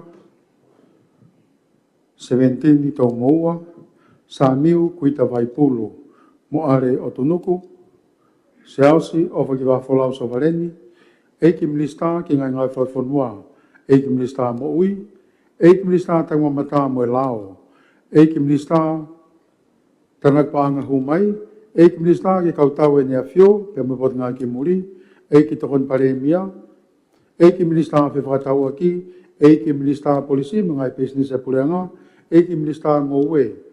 His Serene Highness, Prince Kani Walfatofiri, eiki no pere tu ia fitu, eiki no pere fohe, eiki no pere tu wano, eiki no pere vaia. Eiki sea, loto kotoa kia ia, hueki me mi pau na mea whare, toko hongo furu maa hiva. Maro ik ta hoka ki lewa ki whika nima ta asnita e ko report ati tai o ola ngai ngawe. Whata moa ki he matu e kina ai whiririu aki o ea kalaki e lama e tohi whahoma ki reporti. Auto noa e veleri, wanoa wanima. Rota whanua e ksea wharerea tonga nuku alofa. O go fia me loto whaapa mo oni, ke whahu atu hene ripoti ati tai o e ola, o e ngahi ngā ue, whakatau mua ke ona matu e kina e whiririwaki o e ea, o wharatau ke kupu hongo fulu a, o e lao ke ati ta e pure anga wanoa noa fitu, mono ngai whatontonu. Whamori ngoa ki ai, ke when mafi, ko e atita senyare reo. Hoi ko report ko niko whatuat ke tuwif ke komika kato, ke area e whataha pa mawhanari ke mea mai ai atita senyare. Ek ton pai mea? Koe sea, ko e peko e ko report e ne ai motuan. Peko o whamala mena mai ki whamari ko nike ki atpeha pui tu ai. Pehanga peko ho mea ke hen mo atita senyare. Ko hiko e report e no tolu ko o mai ko performance audit report. Ai ko sio ki he ola ko ngawe. E ko ta ula report ie na whakafoki e ko hiko e whakawhihui o e paanga e ono noa miliona o ku te ke mau hono whakamatalai. Ko tau report hono wa na whikau akia mo ngahi tōno no i he tau ringi anga vewe ko tapu hia. Pena tau taria ke whahanga ke ko report ko ni mahi nga sea whika akia pe mo whiriuriwaki a ea o kuia e palani whawhonua. Ek ton pai mea, koe whotu ke tuwif ke kom kakato i tau rea i ai whataha pa mo e atita senyare ke mea mai ki tari ngai whihu i e whare. E sea, pa mo e whatonton pe sea, kai me aia pe he nei whakafoki, a ripoti ko e COVID aia no miliona. Nei whakafoki, ko mea nei whatontonu. Koe sea he koe kuhinga koe kuhake. Kata koe ton pai mea, ka ke whawhoko mea ko hiu ki gane whilawe i ana pa mo e atita, mo report atita koe ni. ko hape se ha u he report ko ni ya pa mo fa ni ma 0.5 million na ko ke hanga fa matala fa ta fa pa anga ya ki ai o ha he pesi hongo fulu e ko no ma u inga ya ko i lo report ko ni ko e ku report ko annual report o te fa ka to mai ka mau a report financial ki u project ki tahaua ai fa fua mau a report ki u project ki ka tike mau mai annual report o ne whatatai ka to u ai whamatar whakatau o e polokalama ai o whao ki ai o project e tahaua ka kato pēne report whapanga pe u ka pe he recommendation ulu aki ko o study he pot ngawe ai a koe toko ono ko haea mai ke na whakakato tal me hono whahu mai he wawhitaha wafi wataha ka ukore atu ki toki a rea mea koe ni i he komit kakato ko hiu ki whai maari he se agi whamatala tu ripoti pa moe atita seni a reki mea mai. Koe se malo. Karaki tau parot ke tu wifan ke komika kato, koe proto ke whahamanima.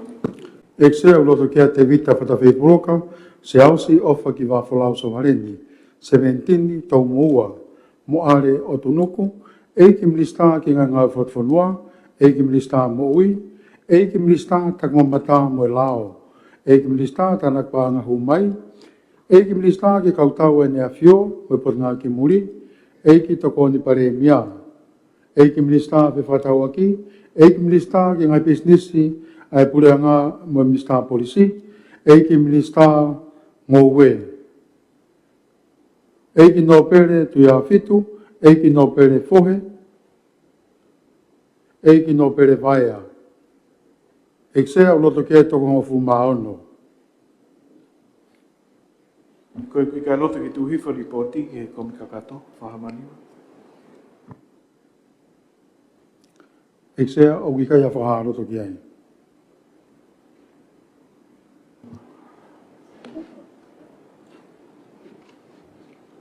Hoi koe report whao seni i he asnita e wharearea, ai koe report i whakatau, ka tau ne a whio, ke tau wafi wa tau ke wafi wa wha. Karake ki lau mai tohi whahu mai. E o tohi pe, o ngai kau tau e nea whio, a uraki o me wa noa wani ma. Loto a whanua e sea whalerea tonga nu alofa. E sea, o kou whakapapa mu whahoko atu hene e ripoti whakatau, ke tau whapanga wa noa wa tolu wa noa wa wha, ai kau tau e nea whio. Whatawangi pe e tali rei a ripotini, i e loto whakapapa mu oni, tupotoa ulkarala, pelinisi kalauni tupotoa ulkarala, ni sta kau tau e nea whio.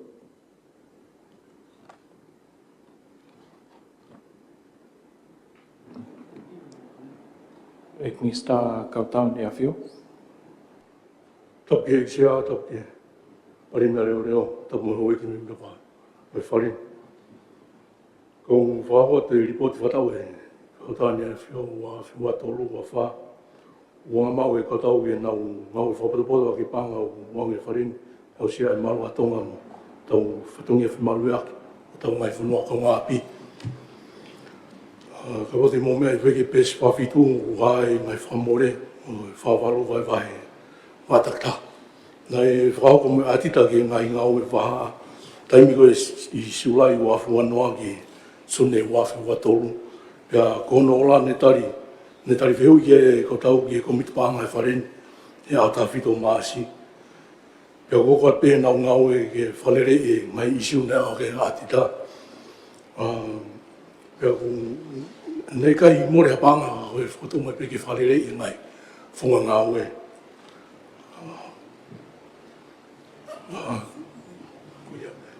Kuia pe malo. Mea mai Mr. Tanak Paho.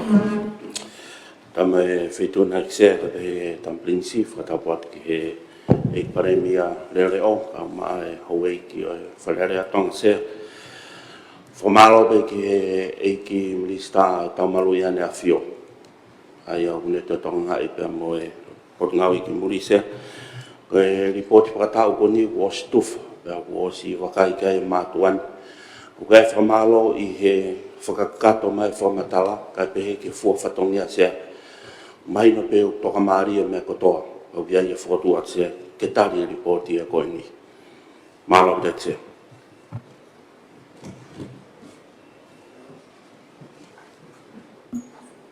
Hoi ki kia popo ki foto ek misa.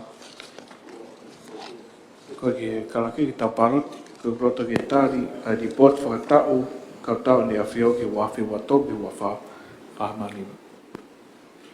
Exea loto kia te vita whatawhi puroka, se ausi o whakiwafolau sawareni, 17 tau moua.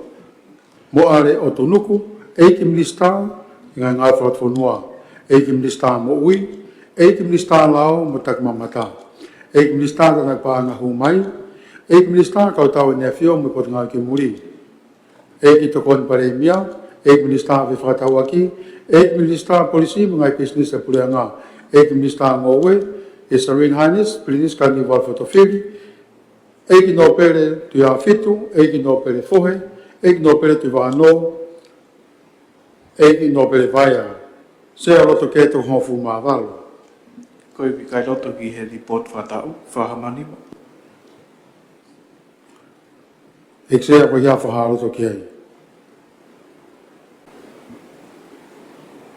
Oi ki koe tau taimi, whemaki tau maroro, ka teu whanofo heni a tongata puluaki ke sea komiti kakato, ko hiu ko poaki mai sea komiti. Tau riri upe ki ai po koat ke mua pe ngahi lau ki mua pa tau hokat ki ngahi ripoti pa ke toki maroro e pe whare. Tau riri o komiti kakato. O tape mo sea whare area, pe whakatapu ke tamprinisi, whakatapu ke tokun pare mia reo reo. Ake pe ko mea mu mea ke ai ho eik, ko tui ko taimi ke tau break, ka tau toki mo toki mea mai ke tau kamata. E tau ase ni tape kon usmahino ase komit kakato. Tau ki break ai, malo. Kore pe me motuania pe lava o tau hokat pe ase ni taka tok o hake. Kai tok o hake ngai whilau na tok tuif me wharearea he ase ni ta momo ai pomponga pomponga. Ilo pe o mahu inga e sea kau e whilau. He o ngā koe lao koe ake ne hanga o tamte i e lao o motua. Pea koe whakaamu ia ke ki tolo ia ke hoa pompongi taimu ke matala e tau whakaukau. O kai whuke, o tau ata mai whuke ke hanga kompiuta ke o me atu e hau e kiko nau he lai. Ka ko behe ke tau o ki tuko e kai whui isi o mahu inga behe ke hoa pompongi se. Koe whotu atu pime motan e tari behe wheituna. Wa pou ke whakatu koe, koe uhinga ai ko so mai he ik minister polisi, koe si o ke ngahi lao koe ni ani na tau toki hanga tuku hifo, me he whare area, ai aku ne pehe ko a pongpongi matala ai ata mai. O ikai koe e whiawhini, ai ni koe uhinga whoki a ik minister polisi Wa pou ke he, ka tau paloti e tau tolu.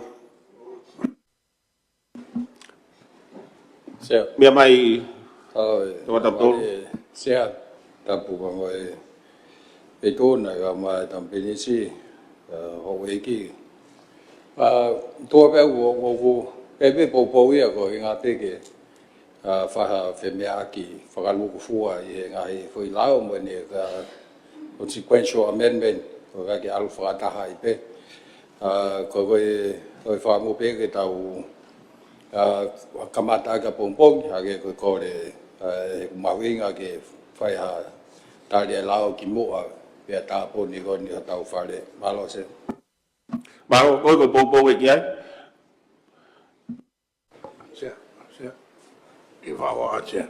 Mea mai no pere, ora ke tonga tapu. Ko ngahi lao e ko ni, e ne mea tuka ko he, e minister polisi, sea, i he ngahi lao fo o. I he uinga ko ngahi whaka i lo i o mga tuunga ia, i ngai ta whaka computer, pe mo ngai ta whaka pehe. Pe ngoni a pito pe mea mea magi e minister. Ke te whaka no ki wakai pe ia, ni mea, ke patu ngā ue, kai uma a whoki, a ngahi mea fo o uia, o kui kai ke asi mai ia, e taim ko whae whaka i lo. O hangai koe anga maheni koe tau whaka i lo. Ko ngai me ko ni u ia ngai ta fa ke o ku ke a mi to e pa ko me ko popo pe ai ke te me ai mi sta policia o te wa kai kai pe he foki ke time ko fa ho ko ai lao pe ko tunga fe te ne lao fa ho ke pe wa han ka kai ko fa no te ai ma u nga bi to e ko no nga ko ngai fa i lo ma tu nga ia i ngai me nga u ke o si sia i lo ke ka ko popo e tu ke ki me ko mi sta policia malo se malo bito kon ko de popo pe ke fo tu fa me e mi sta policia to baloti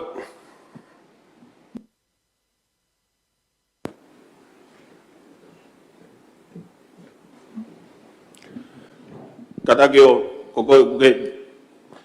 loto ke fotu fai mai e minister polisi ke tau toloi ai ngahi lao ko ni na tok tu hifo me he fare area ke kamata i he asenita a pongpongi o makatuunga e to matala nge ai ai whakakau ko nga ko a pongpong pa mo kata ko hike mo ni ma fo mo Exeo loto ke ia se hausi wafalau so varendi 17 tau moua Samiu kuita vai pulu mo are otonuku e ki minister ke nga ngai fonua e ki minister mo ui, e ki minister ta mamata mo lao, e ki minister ta nakpanga humai, e ki minister ke kautau e nea fio mo potunga ki muri, e ki tokon paremia, e ki minister fi whakatau aki, e ki minister polisi mo ngai business e pureanga, e ki minister ngowe, e ki no pere tu ya fitu, e ki no pere foe, e ki no pere tu wano, e ki no pere vaia.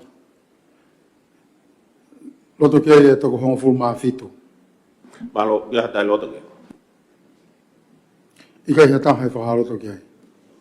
malo bito mo kata ke o mea i fai pege ki he tau asenita pe ko ni na stufa mai pe ia pe ko a neuhu ai a ko fitu po ne taha pe ko fitu po ne taha o ka pau te mo mea ki ai o si ai pe ai fare i pe me i he fare ai na pe ko tohi lanu pulu ko kore mai ki he ripoti ia whangatuku tonga ngahi me afua ko whakotu umai ma ai ngahi whare area whakatemo kalati e he kautaha ki e ngahi whare area o ngahi whonua kominiweri e taim tatau pe ku o mai ai whakotu ukoeni ke ave mua ke he komiti lao ke nau wakai i ngahi whakotu uni whakataha pe a moe whakalere i kehe i he tohi tutu uni o kauai ai ola hono wakai o tohi tutu uni i he whengawe aki mo CPA pe kai pehe ki he ngahi tānaki ki he whonga ngā ue ki hono whakamaui o hatohi whekau aina o ki he clause fitu noa o proceedings koe whakaamuia mo e kore ke tau whakawhoki pa ka tuhifo ai ripoti koe ni ki he komiti lao Tapi mai whakawhaka pai. Awe whituna sea kakato pa pewa ki hoi memi pa komi kakato. Kata ke oatpe ki pui tua no whikaot pa mo e whare i koe ni ku tuhifo mi he whare area pa pewa ki he ripoti a whatuku a tonga ai matunga he ngahi mea fua ko whotu mai ngahi whare area whatemukarati e he kautaha o ngai wharerea o ngai whanua kominiweri. Pe kono wharea whapalangi ko benchmark report ai CPA pe ko Commonwealth Parliamentary Association. Se ko ngau ko nina e wholo mai a hono whau mono whatu mono whakahoko pe ku tauwhiwhia ko hinga ko kakato ai ripoti pena o si whai hono CV ake tō tahamatau tau i he lau ko Deborah Angus o whataha pepa mo e ngahi whepotono aki pa mo ko whikau aki o kawai toko lahi o i mimi pa whawhawhonga. O whikau aki pa mo benchmark report ai na i e ngahi whotu e taha hiva.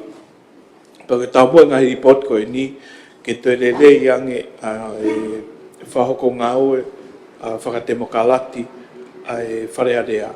Pa ngahi whotu ko e ni se au whima uia ke tō hifu ki he komiti lao.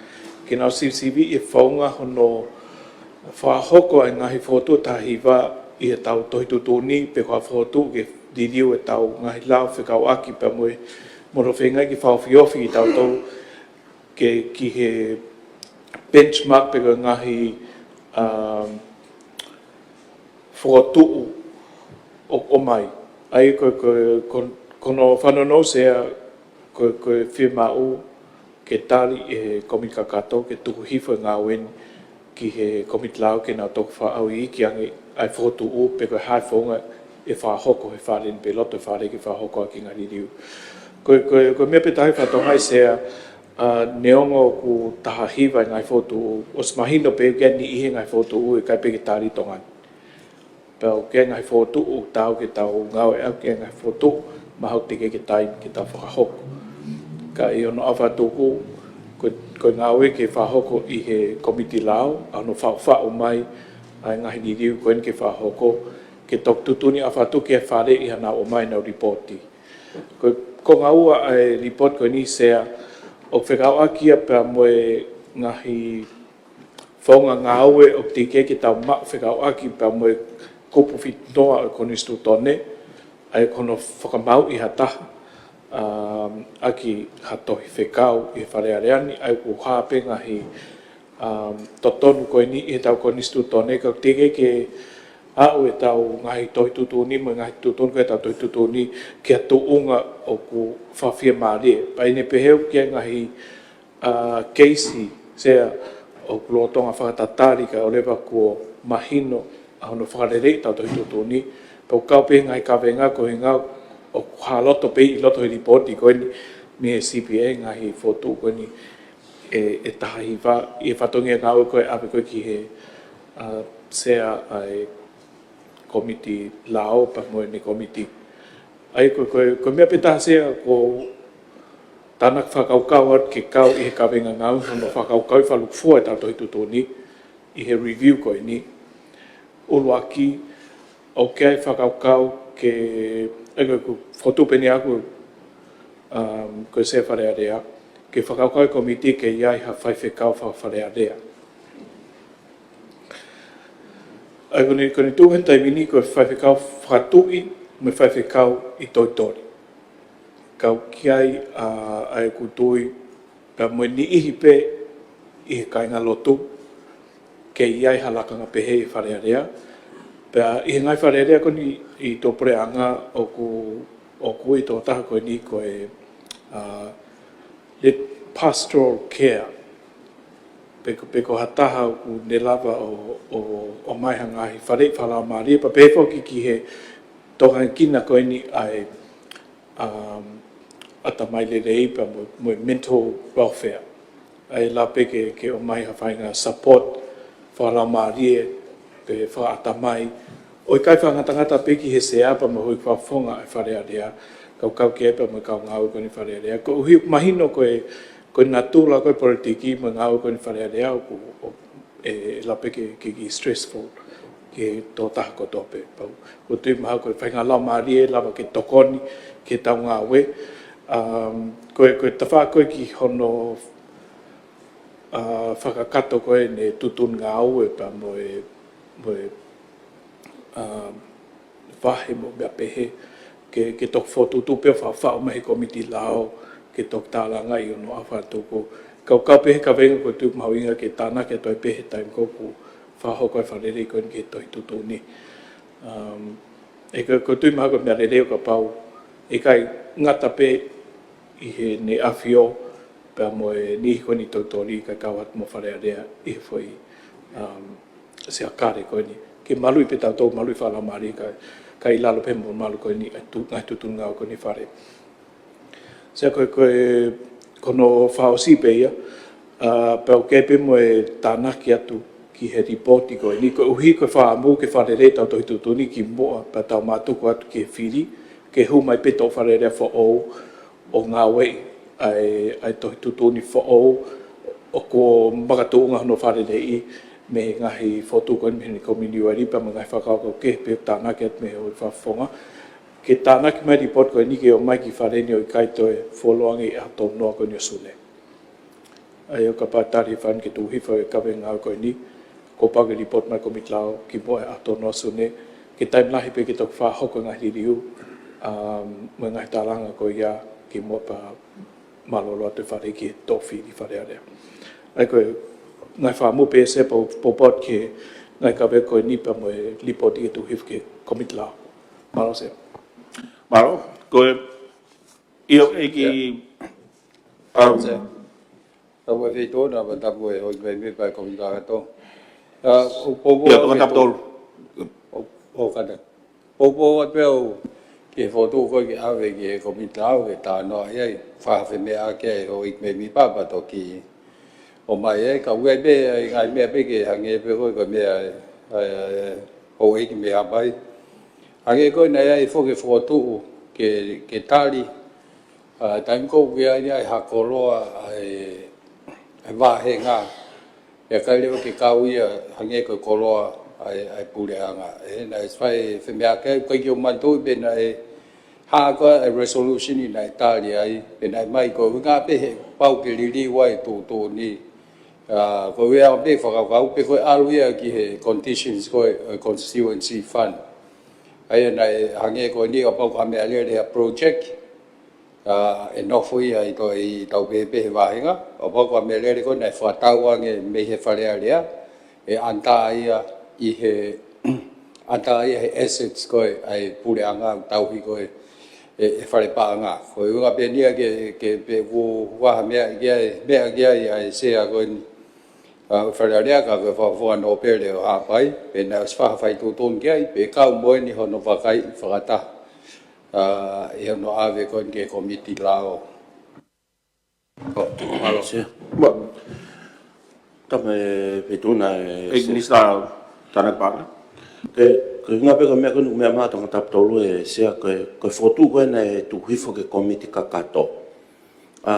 Ke foto e motuan fo se kana pasi ke tu hifo ke comiti kakato ka kono hinga ku wong o fe ka ake foto e ko ni mo tau ngai tu ni.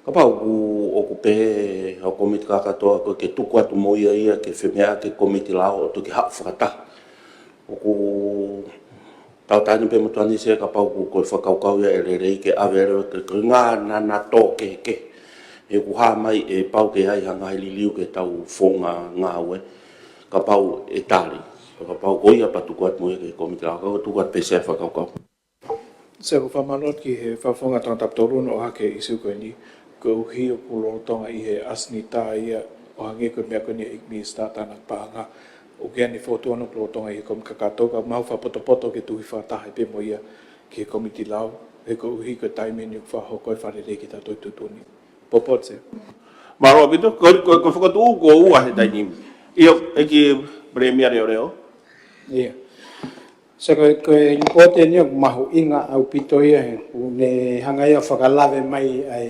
liliu reform ka koe ke ngata pe e toi tu ni ke liliu o koe me ngahi mea ia ku lave ke reporti o laki sea koe o kai fo koe reporti whakaluku fua e koe report pe ia matongan o koe fo ke benchmark whakakomini we ria o koe ke mai ia ka tau toi ka koe anga mau e motuani koe mea nai hoko te whamalala mai pe e sea na ia komitia ai falelea mo kominiweri na nau hanga fili mai e ngai me konu ase report atonga ka koe kulau koe ai benchmark whakaluku fua o ko pehepe na tonu ke mai mo benchmark whakaluku fua ke tau sio kia he koe tō penia mea atonga he koe setu i hange sio awe na kulau katoa e au ia report atonga mo benchmark whakaluku fua koe e kominiweri o mahino ia kāu I hanga pe sio e motu ani ko ngahi konga ia pe ko ngahi kupu I he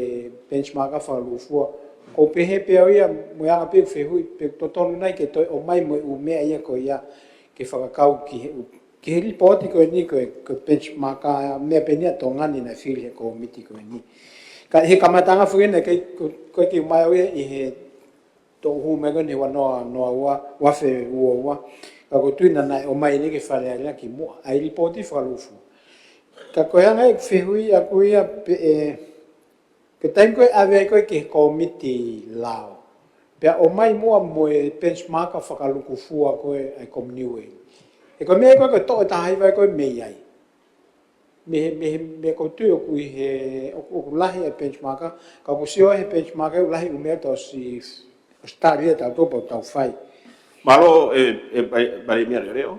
Ai ko fokotu tani mi kutolu, ko fokotu mai ko fokotu ko ni ai ni peko ko si aspe asenita, ai ni to hilan tulu I he fokotu me he fare.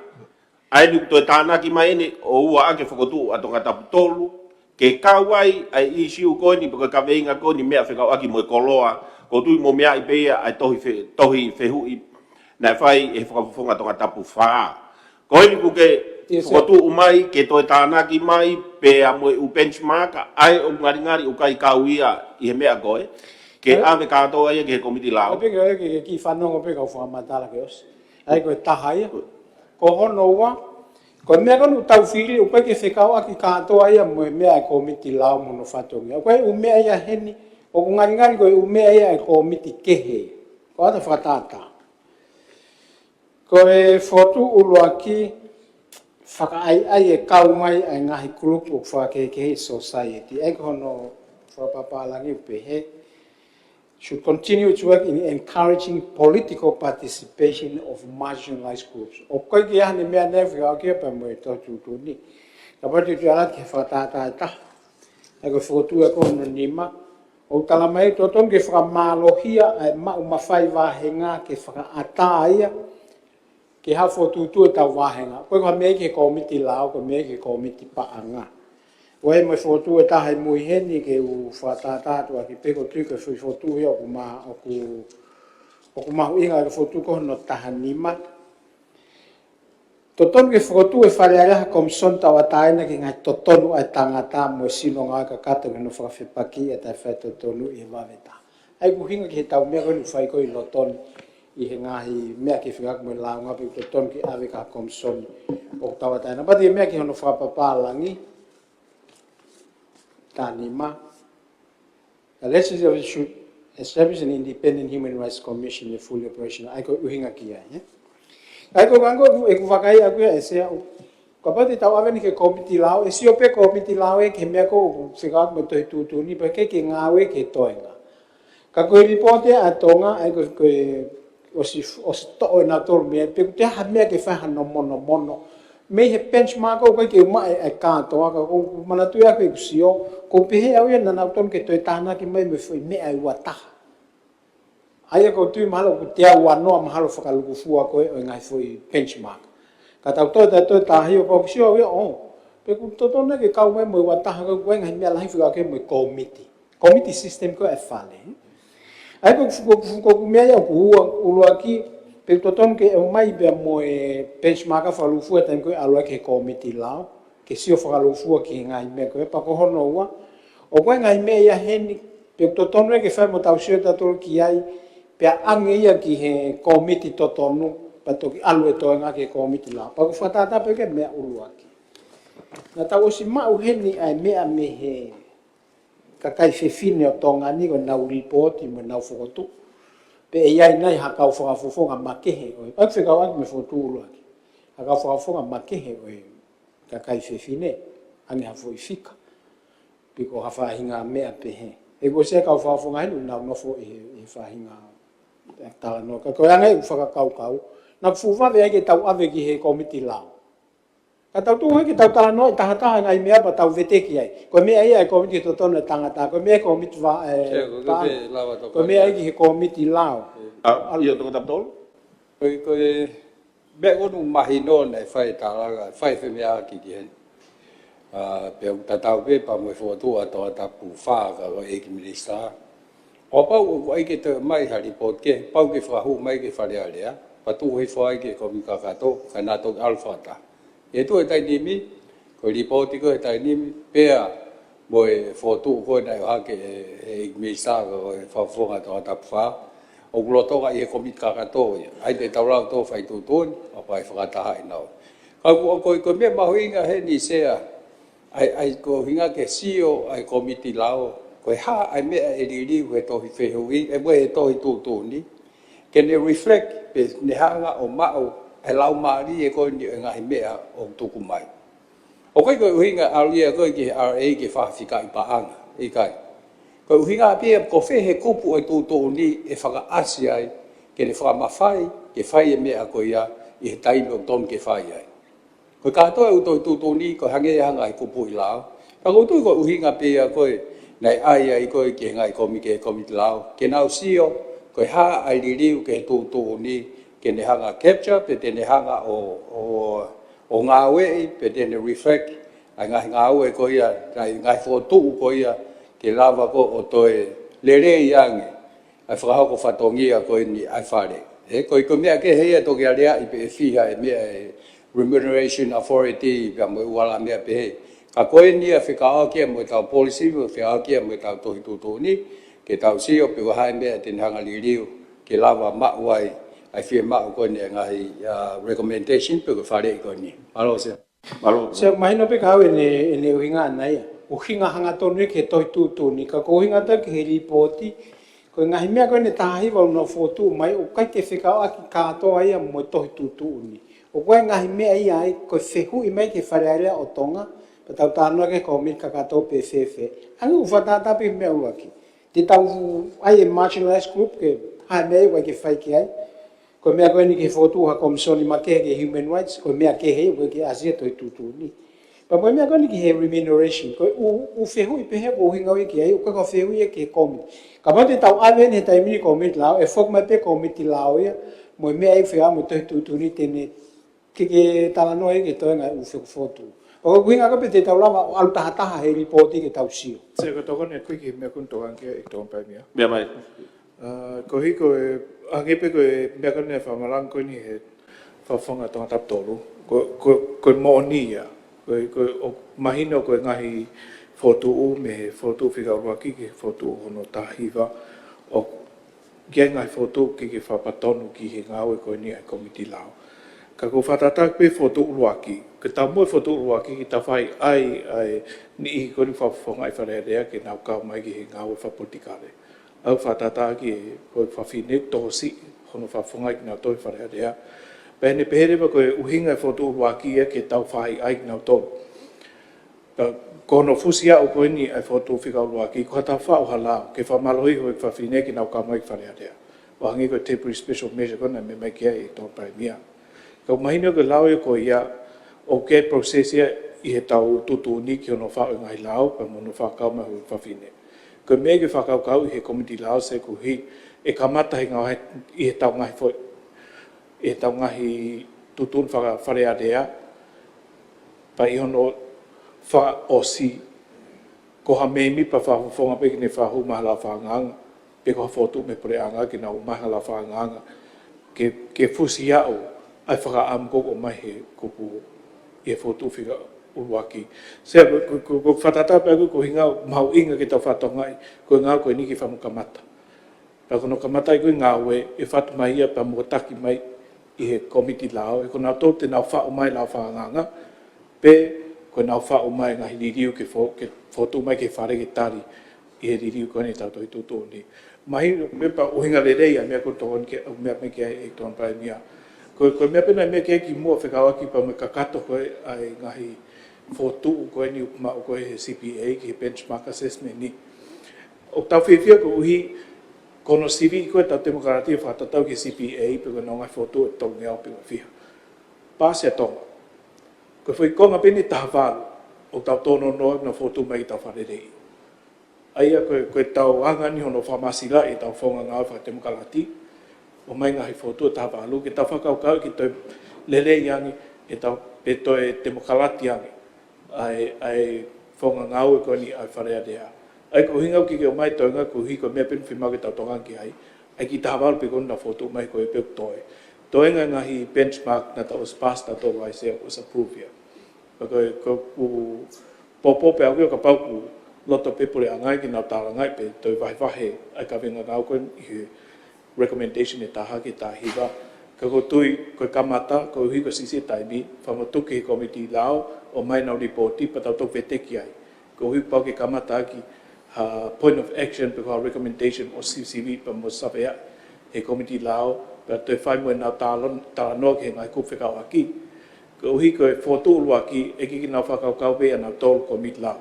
pau ke o mai ku whekau aki ai ko grupu ka kai whiwhine pe tano ak pa mga programa ke he ngā ui ki ai se wharearea pa mga kalake hangi koe mau wharearea ki he tau tupu koe wharearea ko ma whaho ki hoi whawhine pe mo she leads programa koe ne tok osi mai hoi whawhine pa mo nā toko ke i ki hifo se koe ngai kup ko ia o ki ia hanau leo nā tohen ki tā tālanga i ka kai whiwhine he ko nā tol e o mai nā tohe komiti lao ki nā tālanga i kupu ai recommendation ulu aki piko hai nā wha amu me hoi whawhine pa mo nā tol tau te fito ko mau ngau e whatahe wharearea hiu ke pipo kam wharearea ki whai ai ka hoi whawhine me ka kai whiwhine lau tau ina mau ngau ke mea ko ia sea ka pau ko mo loto ke whai vea mea ko ia pa fotu mai komiti ke pahe a patseti ki ai ko uhi ka ngau ko ni ma whinga ai ki pa me pot ngau ka kai whiwhine pa pepo ke he UNDP mo ngai ka taha embassy ko ni me to poreanga whawhunga e niu whatoa ni e asteria pefo ki nusia pa mo poreanga se aina ai ko popo pe aku ki talanga se ka utui mau ki o ku fu va pe no talanga e niu ki ta ma nga nau nau ka kato fe unga o hange ko nga hi foto e mai me komit lao ka kato nau ngau mano se se ko mo dia pe ni tal no ko mana tu i ni na e o kai ko komiti lao pe ta na ke tuku ke nai mo komiti ta na ai ke na le ua he ko hi ko me kon ko point kon ko ta no ke ko ma hala ta ma ko komiti to ton e tanga ta na pe se ke alu e komiti ko ya mo me kon ko fa malang ke ai pa alu komiti lao mo me fe ka mo to tu tun ka ko mana tu i na ai ke tuku ke komiti ua ma pe tolu ke na se ata pe pa os fa ho ko ko hi ni fa mo fo pe ka ko la hinga we ki komiti lao ka pa te ha komiti ki foto mai pe ton se ki ape mo ki ai ke se ko tui ka pau e ave ki komiti tolu ko ni ko komiti ai ngai to tonu e fale lea mo komiti pa anga pana toki hanga na tolu o taki taha to oai e ne mea anai me he pa ko na foki mai pe o report ka to mai umena na usioki he ko ne ke ka ko ngalahi me ka me se o fika o ke mo no fale le tau tu ni ke tau to le yang ko fale lea te whakate mo kalate ange tau ngahi whonga ngāwe me ngai mea pe. Mo mea ko mahu inga ia heni ke whoki mai mo komiti. Mea whika mo komiti koe whalele, committee system. Ke nau mao ha iwi whiunga mo mawhai whiunga ke ne lava o talatu ki hakakai pe ko whahinga sino ke o maha whakamatala pe ui mai hataha ke hau ke komiti o whakamatala ko hi koe whalea lea. Ka ko whokotua tu mua ke sai pe komiti lao ke tu uhe ka toi ave mua ki he komiti ngai to tono e fale ale apa mo komiti pa nga ko tu ko tolu ia o na figa nga tono mo ke va venga ngawe ha pe komiti lao mo me figa mo to tu ni ha o komiti a go ne to tono tangata mo ngai me figa aki mo ngai me ko eke ko mo ngai me figa aki mo figa economica mo figa pa anga ke alwe ke komiti pa anga ko tu se e mawa mo va venga ha foki mai ngai report ia me ngai malo ko fokotu e ko mai ko ni ko to tana ki mai yo to tap tolu me mai o se e ko me ma hinga ni se ko inga ke tau pe ko hai leang ko no tu vai ke komiti tolu de na fi leva pe ko hai le o pai tu vai ke komiti lao te nau pe o ko me ai ne mau fatongia ikai mau pa si ke komit pa nga hange pe ko foi me fa muy nei mai ai ke lo ai komit pa nga mo komiti la e ko ke lo pe ko fe to hai den take ownership ko hai den fa le ai nga o ko ya e ko hange ko ni o nga me a fa pa nga o we ai pe mo no ko nga fa la ai o pau ke fa ngo fuai I ha to mi he tu ni ko ka ta policy statement kai uhinga kai toki lava o sio ke amount for paanga ai o mai no be me o me ke pare me leo pa tata be pa me ko no pele me ha pai ka uhinga tu he fo ke committee lao ko te na hanga le ma filter pe ko fe me ai te na ai pe toki vagai pe na ko social committee ke education mo health pe ko ha me pe by having free the restrict level da tol ko ni pe e ka wai pa mo ngai ka fa ke ka wai mo ta committee ke anti corruption mo wala me pe a ko popo ke ari fo pe ke committee lao pe to ke alu me ai pa na to report mai se malo bito ko tu fo tani mi ko pa ko fe ngani ke fa ba bo ai fe be aki ho e ki teria na tau alu o fe ke u fa tapu pe ko he he ko fokotu e ku o mai ke ave ki he komiti lao ko ni he to na o ha ke fo ke he e pare mi are ore o ia ane nai ke tau tala noa a ngai fokotu u ne o si mea mai ake foka ha pai ko fokotu foka luku fua i he mea e ko ni na uia tolu ngea tu ko ko ngai ni ko ni pehe o fe unga ka ki tau tolu i he tai ni mi pe hange ko ne mea ke ai ke tau kamata te ria na tau pe mea aki tau tolu he ni ka kai ke ngā unu o hange ko fokotu ko ni o so mai pe ai ko sto hilan bulu pe ke ave ke he komiti lao ke tau kamata ai ko se e ave ke komiti hanga fotu ko ave komiti lao pa na tala na to ko me ape ka ma tolu alue ke komiti ko mo ko patau pe e os ko ya ave pe me asisa ya asisa ave me asisu ka sisu mai no ko fokotu e ko te whakatue o tāna ki mai ke awe ke he komiti lao, pakapau wahanga i mea whakasosiare. Tatau ia mui mea nuhinga mai kia tonga tap tolu. Na uhinga we ke ange ke komiti tolu e taimeta. Au pe tonga tap tolu awe ke komiti lao kan toki wahe atu e ia. Ti he ua koe e na mea. Pe ko whepe whonga alu ai, ka e koe mea ko uhinga we ki ai. Koe mea koe koe o totom ki alu ke he komiti to tonu ai whaerea e awe ki ai. Ko mea koe ave ke komiti wanga e ke awe ki ai. Koe ke he pe nia pe kamatai whi. Kamatahe, pero pau atu pe ke to ave komiti lao pa ku ata pe. Se ki to kona pe se hol mo. E kata pe fo mo re minister. Ko whakaukau se fo ke no hinga ke lava a ngā komiti ko o whakafatongia ke ngā inga whakeke whakaukau aki me u benchmark o kau atu e lau. Kau tokanga whakatonga taptolu ke hataha tene tataki. Pe kone take ownership pe kone anga tataki ngā ue. Ko whakatu atu e whe sea e moni pe ke taki he potunga ue e komiti lao. Ka ue anke nau wahe. Kai mea mai e ni ia ngahi komiti whekaukau aki o nau whakataha pe. Pe taki pe he potunga ue e komiti lao. Pe te whai ai wahe. Kono hinga ke nau lawa dialogue lelei whatataha pe sea. Na ka whi komiti pe whukini e tolu whai kai lawe komiti paanga, komiti totonu e kau me mi papu, ko privilege komiti lao. Ko komiti mahu inga mea mea tonga taptolu ko anti-corruption. O kuia i ne kaunga ana ki he whakotuu, ki ana whakotuu ko e tau wāhenga ki o te tau tau whakotuu kai awe ki tua.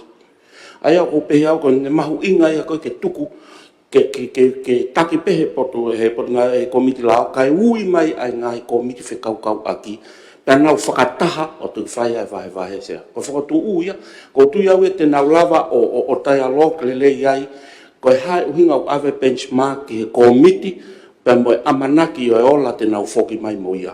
E vave ange ngā ue sea, o whatatau ki whe mau koe, e no pere koe ka koe sea, wharearea koe ngā koe au tongu noa pe sune sea.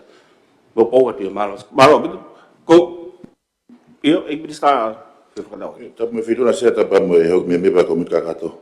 Koe tamata whotoi pe motuane ki o lunga koe poupou ke whakaukau, ke tala noa i hange ha foi process. Ka toa e u mea ko toa e hongo fulmahi wa al ko toa ke komiti lao. Nau hanga na tolo o scrutinize ai. Pea mai koe nau reporti o mai nau recommendation e u mea kou kai ke whelave i mo nau tolu. Pe ko whengahi komiti whakawhelave i mo ia. Tene hanga rewa he u recommendation ko ia o turika u komiti ko ia. Ke nau ngau rewa na tolu ki ai. Hange koe komiti panga i ano patseti. Ka koe anga e whakaukau, ka pau, koe umea ko hoko recommend mai koe komiti lao, o automatiki pe ne whakamawhai e u komiti kou nau recommend mai, ke nau ngā au e ki ai. Ke whakasisi e tau aki whakao ngongo, mo ngai mea koe, ke hanga e process isi, koe anga e whakaukau. Malo sea. Maro, koutui ko si mahino hau eiki a mea utau uhinga ki ai. Aia, o te keke hapopou ke koe tau hangatonu ke he komiti lao, pe utoki mon pe tu ke nau whakakaukau i ko haelere i taha whakalukufua ku hinga ki ai. Pe toi fie mau e motol ke toi whakatu, ke tau toi whakahinohinoa te komiti lao whakatu uat kua pau ke ave ki he moe. Mo mea mai? Sia ko mui at peo ia. Indistapolis. He mea ne tokangi ai tau e pare mia. He koe whehu ia ni ko hanga o atu sea. Ai koe ufuatu ua ne tahaiwa o ni tau o default tau tole ke tau tari. Ke whaia e ngāo e ngai komiti. He o hinga kāo ai lawe ai mea mai tokan pare mea ke tau tāla ngai. Ai ngai whoi whotu ki he mea o tau tui e whenā pasi pa moe whanuan. Peto ke ame ke komiti ke nau weti a process ngā ue pewa whatonton ke whai ke tau toi tutuni. Ai o te ike mahino ka te au mou o whaitara noa ia ke tuhifu. Ka ko ha au ke kakano o ngai fui fotu. Ai ko koe na e mea ke ai tokan pare mea ke tau tālanga i olongani. O amanaki, ke tau pe koe ave ki he komiti pe to ki whakafoki mai ke tau tālanga i he komiti kakato. Koe uhinga koe nono koe taimi. Ave lipoti i ne kakato e whotu uluaki ki tā hiwa. Whao mai he komiti lau pa mu kupu whekao aki, ai whaunga ke whahoko aki a recommendation e taha ki tā hiwa. Mea e whareni he tam o mai ripoti, pe ko whe u report ai u recommendation koe tari koe whareni. Pe koe taha, pe koe ua, pe koe katoa tā hiwa. Kai ki ke lawa ki tau tālanga i hini, pe ao o mai pa tau tui tālanga i tua ua, sainge o mai hene kakato pa tau tuku lāranga i sea. Paro, ko tui ko mahino, Ayo uhinga ayo tau tari tau tore ngai fotu u. Ave ka nau tolke nau o mai whaunga ke whakakato aki. Ai ko me. Ko amanaki koe ave ke na uraki wakai. I kai se te ke tari ripoti, koe whaunga pe eni hono whakakato ripoti, ke o mai recommendation o mamone tutun ngā ue hange kono wharere i tato i tutuni. Pe ko hawhakotu ke whaunga hai lau ke whenā paspa mga ngai whaamu koeni i he recommendation taha ke tahiwa. Se o kiko tau tari ni tau tau, ka pe eni he whaunga ngā ue, tu hifu ke hokato i ngā ue, ka toko mai i tau tutundu a whatuki ai. Malo. Ya, ko tui ko mahino. Sia ko kore pe minister ki mo e paro ti e fituna sia mahina loto ia o ki popo ke te whakaukau. O inga peo ke whaawa mo mata pā ke ni i ko kai ke mei mi pa ke kau atu pe ke nau kau atu ko no inga ko fu ngau e matua ki mahu inga nia sia. E te rau e au ia ka makamaire ke whanuan. O hu mai o tau whare area ka tau unu ke whakatemo kālate ange whonga ngau e whare area tonga. Pako inga pau sia ki tuanga mua tuanga kau me mi pa ke whakatapi ke nau kau atu ke taime u whae whemea aki ngai komiti. Te komiti lao ka pau ke nau me mi pa. Malo sia. Malo ko tui tau ko mos mea i pe ata pe ka ki tau tol kau me mi pa ke tau kau ata komiti ka ukai ke tau. Ukai ke tau kau whemea aki ko ia mo hawhai tutuni. Koe sia, koe ki tuane pe koe ngana, koe kau komiti o ku iai pe ko anau whantoki a nge pe ka se tau toi tutuni, kau tom pe ki ai pe ha whai amari ke whanau mo ai. Koe uhinga whukia koe tau toko ua. Toko ua me kakai, toko ua me heo eik misa, toko ua me kau whawhonga heo eiki. Ke nau whawhonga i mai interest pe koe fie mau. Ai ki nau tolu koe o nau whawhonga i mai. E kau mai no i bea o ai whi mau koe ke tau pehe ke access pe mea mai o whanongo. Ka koe mea peu paraparea mai taim ni koe nau mai nau tolo. O lere nau tolo kai tu koe kau me mi pā ia. Kau ngā pēr ke whatonga he kau sea, ke me koutu i pēr lava le pe kau sea ea o whatonga i. Ai taimi u parapare ma pēr. Maro sea. Koe se koe, te totonu e ua e kau me mipa totonu e komiti. Ke substantial members. Ko nau tolu o kunga fua koe ke nau whemea aki, pa ko nau tolu ko pālo tīwhoki. O inga pēr ia ka pau e kau atu pēr ni iu koe ke me mipa. Ka whakaata he se aga pau nau whierea ki ha mea. Ka mahalo koe whaitutuni o me pālo tīko mea pēr kau komiti koia ko tau tonu ka nau tau kau me mipa totonu. Ka ko whenga pēnia na lawa au ngato e re o i he taimi komiti. Ka koe whaiteri hanau tore nau whaitutuni. Ka koloa ke ongo atu kono inga ko lau marie kono ave ki tuase. Malo. Ko me tasea ke whehu i atu, he ko uhi ko ne fu mahu i ngā pe, ko tupe ko ata pe ke komiti lau ke nau ui ha. Ha whahinga me tu. Hange ka tempo e au mai ai ki he talanoa koe ki he remuneration. Ke ui mai RA mo ngai kupu pe. Pe ko tu ngofua pe. He koe ngahi mea he nia, he kai ke whiunga pe lau ia e komiti lau, he koe whahinga mea mi pau pe. Toko ua mihe, pa kai ki hafa tolu e ke whataha ko toko tolu pe. O koe ki nau whakafofonga e na tolu e interest koe o whi mea koe. Ka koe whehu ia tu pe ku whaatarewa he komiti lau, pa mga komiti koe ke mea, ke nau ui nau tolu.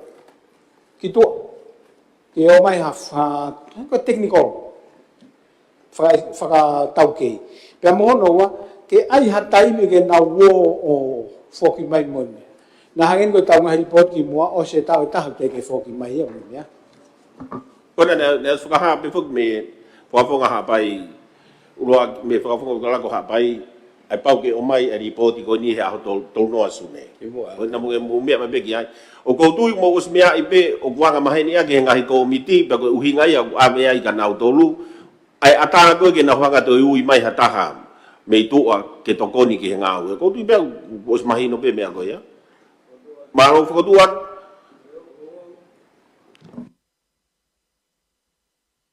ko fotu ko ni ke tari ai fotu mai ko ni mo fare i ko ni anu ha fitu pone taha Ripoti au whakatuku, tonga ngahi mea fua ko whakatu mai ma ai ngahi whare area whakatemo kalati, e he kautaha ke ngahi whare area e ngahi whanua ko miniweri. Pea koe whakatu uen, ke awe ke he komiti lao, ke nau wakai e ngahi whakatu uni, whakataha pea mo whakalerei kehe, ki he tohi tūtu uni. O kauai ai ola hana wakai o tohi tūtu uni, i he whengawe aki mo CPA, kai pehe ke ngahi tānaki, ki he whonga ngā ue ki hono whakamau i o hatohi whekau. Close fitu noa ko ni proceedings. Higa ko ni mau ke. Kata ku se o tana ke pa mo ka me ngau ne tu hi ko ke kom kakato e ekmista to tapfa. Pe fo ke foto ko ke fa ka fa dia. Tana ke tu ai mo foto ko ni. Po ke kara ku higa ni ma. To balot. Ko ke lo to ke ai. Pe kata ko higa ko ni ma malo. Se koe ke mahino e mea he koe tōsen tau tāna noa ke he wahe koe komiti lao. Ukui loto bea he, ke ngahi komiti ke he. Pea moe ui mai haka kai mei tua ke. Koe ui ai bea? Ui, koe whakatu whok he nai pe he ke uraki haka e tau tolo ve teki ke ngahi komiti he ni. Koe whakatu koe nai mahino o tau awe mea ke he komiti lao hange ko recommendation mea pe koe nai o mai koe. Pea ko ki nau tolu ke nau hanga koe o ui hangahi komiti ke he koe na kuto o hake whoke whakakau ia pa tānaki mai ko hai u fi alo kau ai. Koe se whakatawhi korea tia koe whakakau ai whi konga koe ku mea mai koe whi tūna ke toki ui e komiti lao, ke ui e komiti lao angai komiti ke he whekau kau aki, ke kau i e whakotu usia, moa ni i ke he mei tua. Ke kau i hono whakarea i koe whakotu ke kaia e tū mau peia e komiti lao. Marasa. Koe kumahino e. Ai mo whakatonto pea poe tānaki e kalake. Whakatu pea moe tānaki. Whakatu ko ne whit poe taha moe tānaki. Kata ko hika mo ni ma. Mo tari ai whakatu ko ni. Malo. Se a roto kia i a se ausi o whawhalau Sawarene. 17 tau moua.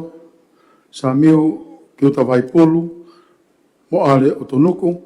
Eki milista ki ngai ngai whanua, eki milista mo ui, eki milista tak mamata mo lao, eki milista tanak pa anga humai, eki milista kau tau nefio mo pati ngā ki muri, eki tohon pare mia, eki milista fi whakatau aki, eki milista ngowe, eki milista polisi mo ngai business a pureanga, eki no pere tu ia fitu, eki no pere fohe, eki no pere tu wano, eki no pere vaia, eki no pere whanua.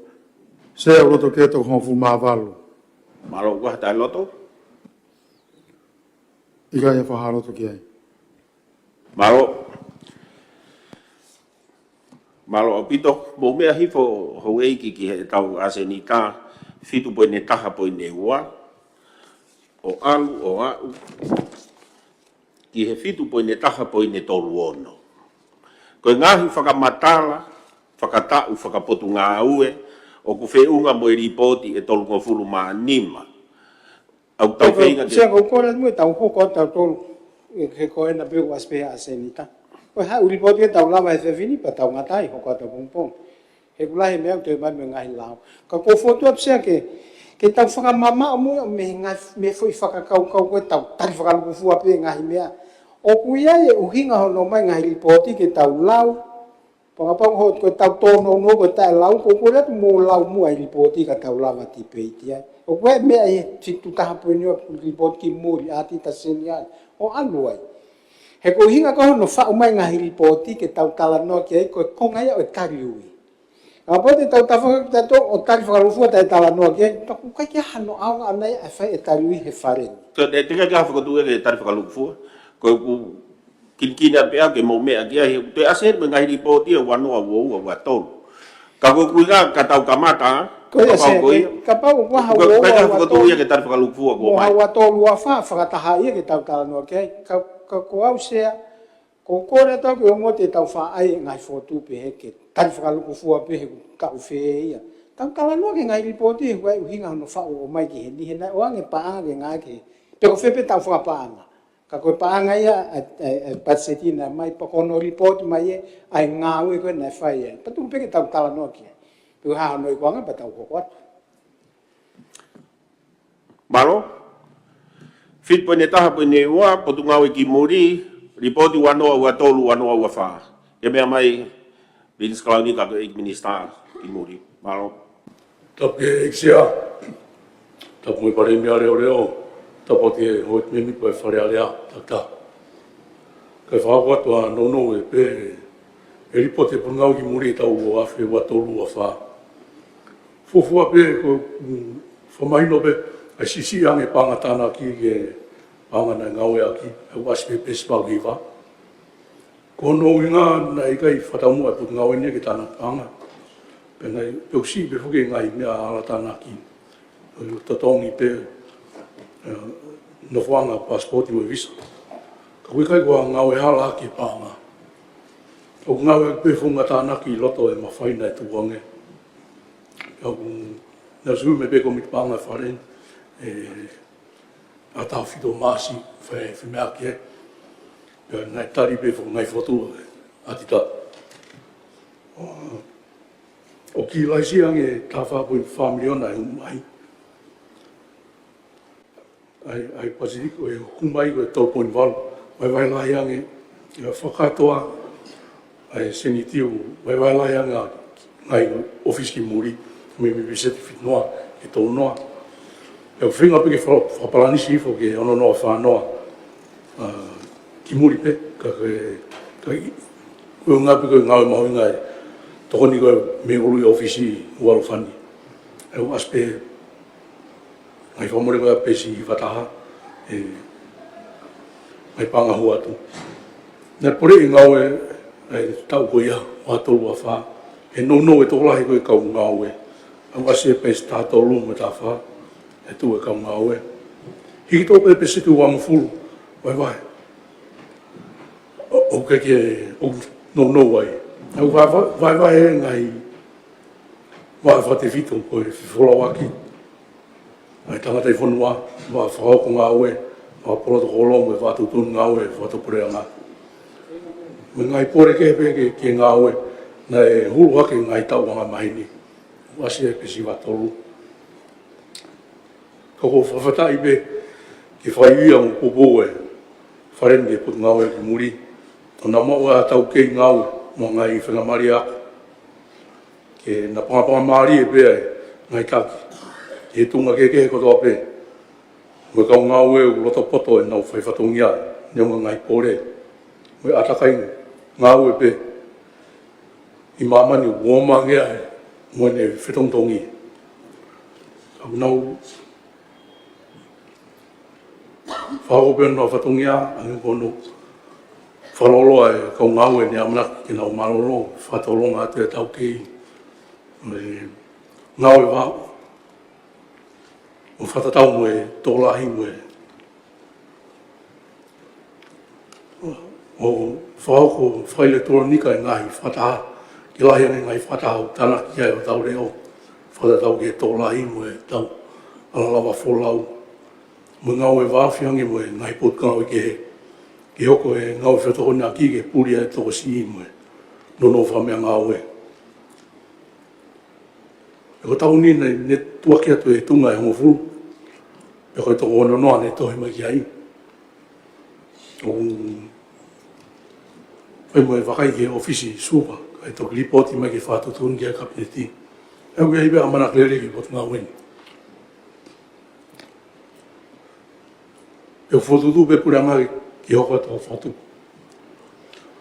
Whatu malawa ai, e te whito ngāu e potu ngāu eni, a waspepes ni mā. O tō angi kina e kautonga i muri, whai ai e whingau ak whaino ekonomika, whalalaka. Ngau e uo ngata, ngai potu ngāu e ke, mono popo i mo ohi. Anga e nofu, pe whakai nofu, whapure anga e onga maria e reo e tonga. O lawa e tau whemau.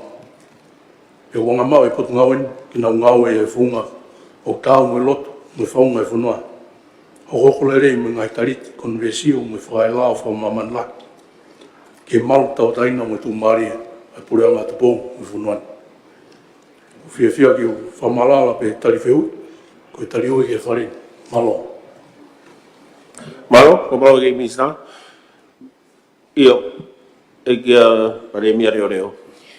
Malo se ko o mau ngai he report ko ni ka ko wat pe tana ki ko ni ki he report ko ni ko mau inga pe. Pe oi ko tau uno ten ke paseri pa ko tu ko nga pe pulanga ke fai mo fa ko ke I he patseti hoko. Pe ko ha whakalelei ki he ngahi mea ko ku ha he report ko ni ko uloa ki sea ke tau hanga pe mua o mahino I ai whatongia o he ngahi High Commission mo ngahi embassy ko I tua puranga o tau hanga whoko tuu. O hiko ki nau tōu nau whafongai ai ni awhio mo puranga mo kakai o tonga ki ngahi whonua ko ki tua puranga. Pakai ki ngatai ko ngahi sinoi ni mo ngahi ofisi o nau hanga teke. Ai mea ko lelei ma atonga wha ekonomika, whaka politikale, whaka enofo, o mo whaka sosiale. Nā kumau e whainga mālia papate mō mea hifo ki he pesi hongo fulu, o lere ai ki he pesi tahaua. O koe whakamatala ai ko tau ngahi ofisi koe tua pure anga.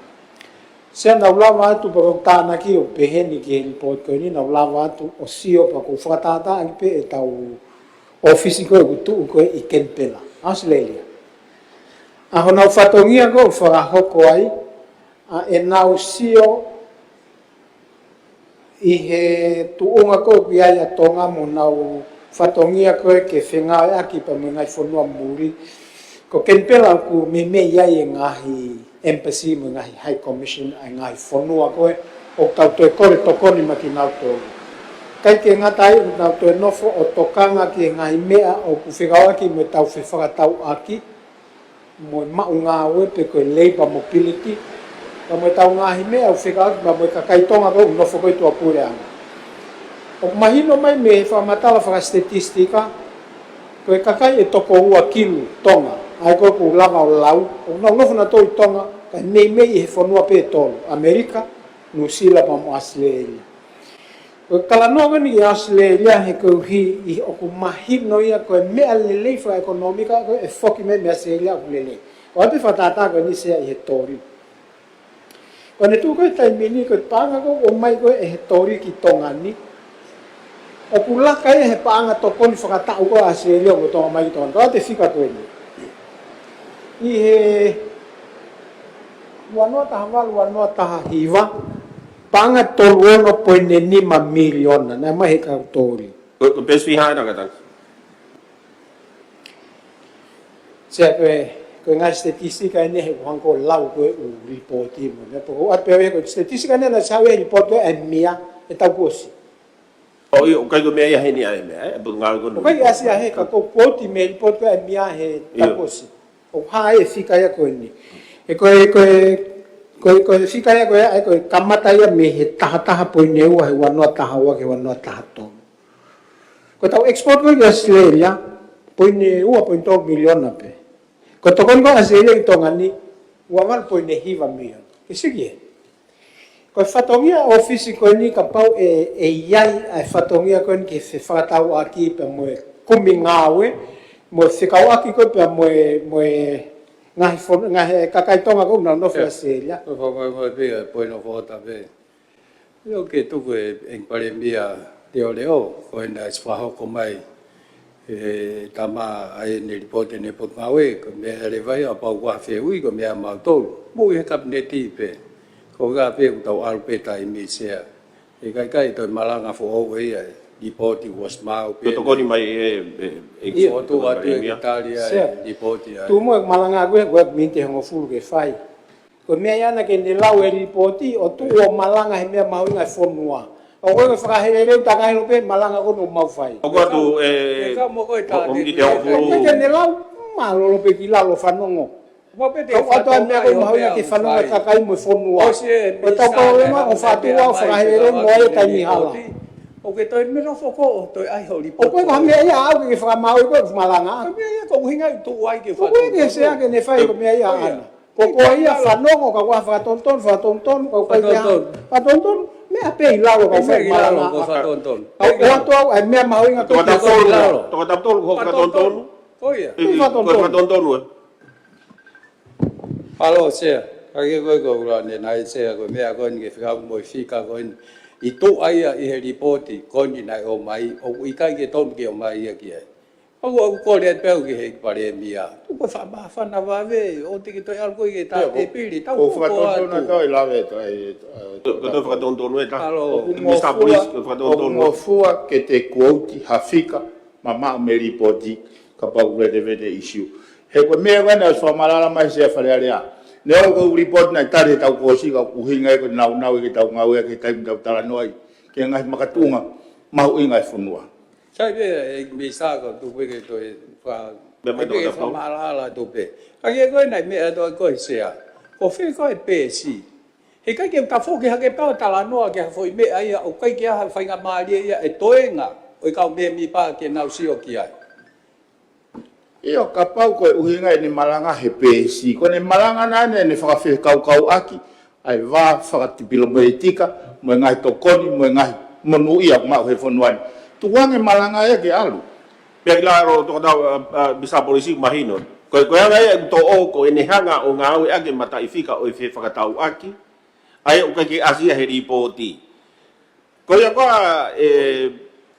ki to kon paremia ko anga ai ke hanga ke ilonga pa anga lahi ha mi astreria ki tongani mo pa anga tongani astreria pe fa tau ko ya o me ko nga tau ho ko atu mua e ko yo so minite ho ka mo fo ke tau minite ko tau tano e tau ko si o ko asia o fika ko ni ko ka me fo o ya o fara mala ma sia ko me ko ho ke tau nau o vi ma ke te ai fo mai o tala mai ko ha mo ha ke pra te mi sta polisi ke tamte e me mau kau ko tu se mau ko me no ko fa mata tu se mau inga ko nau mo ka kai ko o ki he tau ki embassy si ko o weekend pela fisi ha amoa mo ngai fono pa siki na o si foko tu na embassy fra lele ko fa le mo fo anga ya tu wa embassy atonga a honi mo me na kai ke fa mo fa nga we ki ai ko economic return ta wo tu fra lele ho tau office ai ko me ke fa analyze o ki ai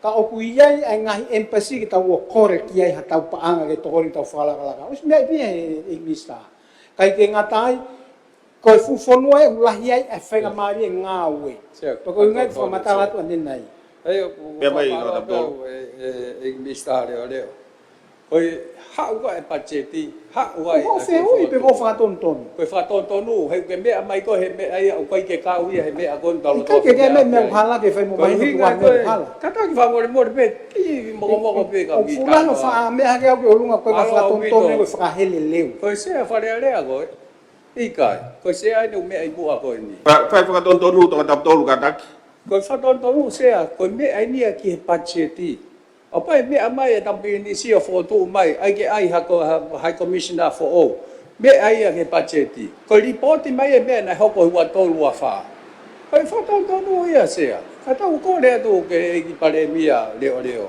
ta ho ko atua malo o fa pete tau mau ha mama feunga ko tau tano pe ke corporate plan tau tano ke pachet tau tano ke no o na fe la ve to ko winga hono o hake he annual report ke ne highlight mai mau ke pacheti te tau ko ki ka wa te ai ke fa ngata pe tau tala no o hange ni ko mui me pe ta ha te tau tano ai ka ke tau tano fa loku fua o yanga foi processing awe o fare ko to kanga aku he ko report ko ni ko report fakatau ai ki minista ki muri ki hene potu ngā ue e he wanoa ua tolu wanoa ua whā. Na e toko ni lahi au pito hou eiki o ka pau na mo o si wha umai e mo tolu ngahi whakatu utu ko e nā. Ko runga ke mā opo ai tai ko te mo whakamatala mai ai kai pehe ke he mauhanga tānaki ai ngahi mea mo whakaamu ke mo malanga mai aki. Sia koe uhi ngā ia ka pau ko mea e na koe hana kei ke whai mo whai ai hanga ue ki ai. Ka pau koe uhi ngā ia. Koe ku malanga atu ke koe hiko o si pehatpea nei te mau whakau kua patsiti ki ai. Kai tuku ke o atu hange koe poini koe he pēsi hongo fulu. Tō mini te ua. So ke sea o osi e ku mini tihe whakahele leu koe nu whai holoko.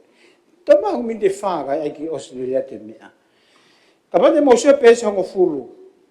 Whika ua. Tutun ngāwe ki muri. Whaka ai hono whakotu o ngahi wā whakatiplometika mo ngahi whonua mo ngahi kautafa o hapurianga. Koe me ai o tonga hoko koe kenpela a si wheinga ai kau ngāwe pe toko ua. Pe toko tolu ke whaifu ngāwe koe ko hono ua, whika whā. Tauhi mo whakaivia ngahi wā whakatiplometika mo ngahi whonua mo ngahi kautafa o hapurianga. Koe me ai o ku mauai e paanga o tau kore. Kai seke ki toko ua kuna iai koe ki motua o kuno tonga e ki tingi mo ki motua o kune whai ngāwe whakavisa. Ko ua tua ke mau whakataha i walu e peleri, na toki whelelei mai mei pefi ko sio ke kautori. O kuia e whatongia mahu i ngai waheni o totonu ke whai mo ave ki ai he una tu, o tu e ofisko ni o tu mua hango ngai ofisko. Ave ha treti ki ai, ave mo mea ki he mau ngāwe, mo hataha ke nofo tau i kakai he kakai tonga o nofo i muri. Ko kuhinga ia he malago ni sia i he pēsi o flu e pēsi tātaha. O whehu ia lahi, ko tau eni e nime nima. Ai tō ai ofisi ko ni i kenpela. Hala tata ke hapurianga teni whaha mea ki ai. Kai au kolo mai pe tokone Australia, hao pe. Ko hamea koe ke tau tō ai o kore ke Australia tokone mai, ai hatau ofisi whakalele i ai. Ka tau ngawe whakalele ki maa. Ia pia mai tō kataptolu. Whatontonu atu ai pare mea. Ko whatontonu. O ne hanga whehu ia ai whai tau ni me nima ai kau whai whatongia a tongani i ai. A mea uke pehe ai. No so pe ko ripoti, ke whehu ia mai ko ha mea ai tau ni me nima ai whai. Ai le rei pe pare mea leo leo. O de ha se mea. Ke tuku aki ai pureanga he tau e ni me ni mana e toki osi. Pake me a ki mai ake koe fo irea koe hala. Ai mai nai kai peke aha me a ia. Ka ko tokanga tu peke hange koe tau re ko ti. Pe hange koe mea koe nau ke mea mai aki. Whakau fo ofa pita ngai whakau kau ko ia. Ke tuku mai ki whare area ka koutu i fok ko mautolu mo i he whohe he aho ni. Ke mo ngau na mautolu whakaho koe whatongia koe na. Mo ripoti mai. Tō pia o mini te taha mo e konga, malo. Sea, ko malanga koe whakau koe ni ka pai, ke mea pe sea, ka o mai ha mea ke whakalere e tau empasi i sene i kenpela se, te se te nau tuu ki o lunga ta e loto kia. Kai osi koe e lama ke hau e miliona, lau miliona e au pe ia ki. E o vai he te au miliona e mau me tau tuu whakalere o tau vai kenpela. Ai ki poiro fota sea. Ospetia kai ki to e atoa te ure atoa Me vai i roda. o kore peo ki he pare mea leo ke ne whakafoki ne pe na i kowe whai whatongia i ke pela ai whakafofonga o tonga ni. Ko mea ko pehe he tau e ni me ni mana e toki osi ko hake whakatu ko ia na e hala ata. Ko ia. Ne kai Kai koe ke ha. Ko me tau le ko tika tau hoka tau tolu. Koe uhinga e ku whakamatala koe fu tau lahi e ke tau whai ai ha mea ke unu pe he taimi koto e tau ngāwe. Kai ko whakatu pa kia ngai mau aku e pare mea reo reo. Ko tu waki e tau e ni me ni mana e hala. Ko whakange tau ko whaire na ke ngau e aki. Ki whatonton Ka pau ko whanau. Mea mai no bere. Whikora ko tanga tapu. Koe taimko nei whakotu ai koe. A ken pe la sea hanga tana de futu mai pe ki loto pe ngai tau e mo futu po ni koe tau ni mo futu po ia ko warehouse ia pe mo lois warehouse na tau hi mai a wa ko ia pe i he ne pe he o ai ai tau ni mo futu po ia koe me ho me mai ki ai to kon pare mia ko po no he au ki ai wala he budget pa koe ni mea tonu ai. Whalahi hiki budget ki o lunga, pe hiki me kau ngā ue, pe whalahi mo e kau ngā ue koe ki tua, ko popo lahi, koe budget koe ni koe mea mai kia honga te au tere pe a kempe lai i honga fumiliona, ko popo te koe hiki o tāpolo, ai kia ko wanoa. Kono ngā fuku koe panga tō ngā ia, mo panga seria una tō ke kehe na waia. Ka kono whalahi e ni, kono ngā koe tawhianga waipa ko tui lahi pe e popo mai kia ai, ai tōkon pare mea, ai tōk mea mai pare mea e tōk ni riu, ka ko tui lahi pe e popo kia ai, ai tōkon pare mea. Ko mea koe tā, ki whahau atu tapa mo sea ka mā, kumuni ka kato, whamaloa tu ke prini si karau ni. E ne mea le rei mai whikawaki pia mo i ne budget. Koe budget whakoi ni o ne te whatu mai ai me ngahi mea ke. Kai tupe ke whohoi ki mua ka kou whiawhia bito. I mea le rei tampi ni skarau ni. Pia pehe whoki ki he ngahi taumua ngā ue koe ni o mai. I ngahi embassies koe koe tōpure a ngā. Wai whiawhia i mo whamaroa ki teia. E ne whahoko mai ne ripoti.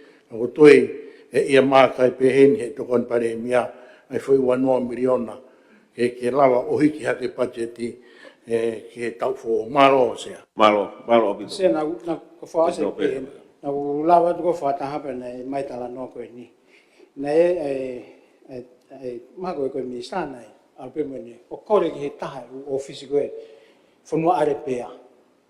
Na to ko kore haki se nit ke mai pe mai ai am pastor ko mo ko pilon na fi mo fi ma sio ki he fa nga mari ese pa ke to tala mai ke ang ha ko nga fonu abe tau fa mo na me pilon mo fi ma pilon ko ke pe mai milion mo ko tala mai mo fi ma pilon pa puli mai be to tana alu ke fo ki ai ka ko me ko ina ke ko ekonomika pa na ko o mai no tak hala I kakai ai ko biliona nei to si be do mo sai ni ai foi to kon ta to lo ase dia ke te au miliona ko biliona fena ai be pa tau ki ho I fo pe pa tau mui ko fonua are pe ni fonua ni lolo mui ko se ia ko lolo a no pere to ga tau ko na ta no miliona ta no biliona lava mo fa ho ko le mai a ripoti pe ko popo wa ke tari ko ilo se ka pa Ko ke tari ripoti. Te tau ave ha popo solo to mente ta se na ta mai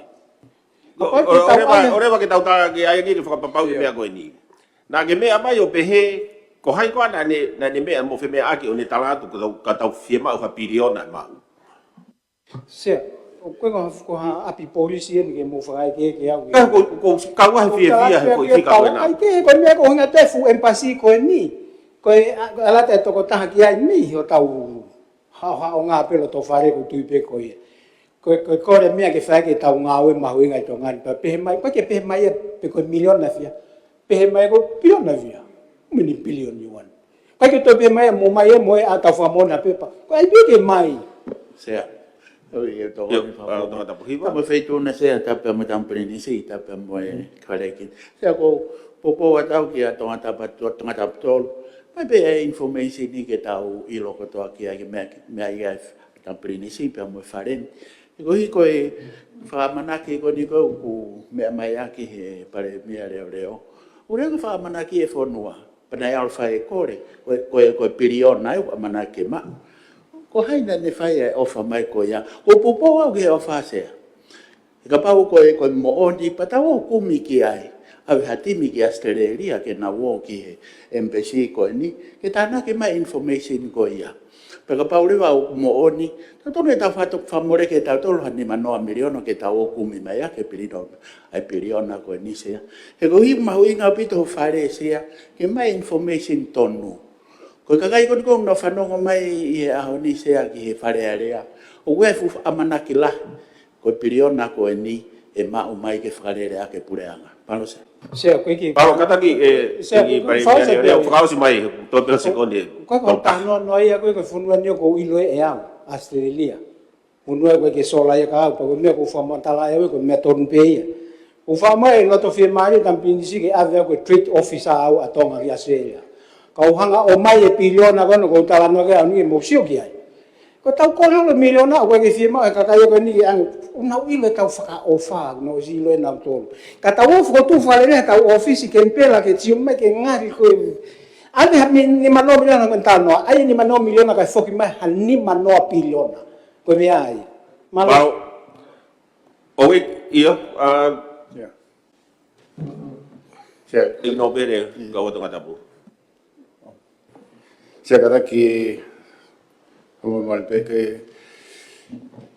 ko hipe que ipodi ko ni ko fa malo pe tama Prince County ka ko o pe ki kore ko hi ko to fi hene ku rat ki Green Bank pena ko la ve pena na fai nga au ki mo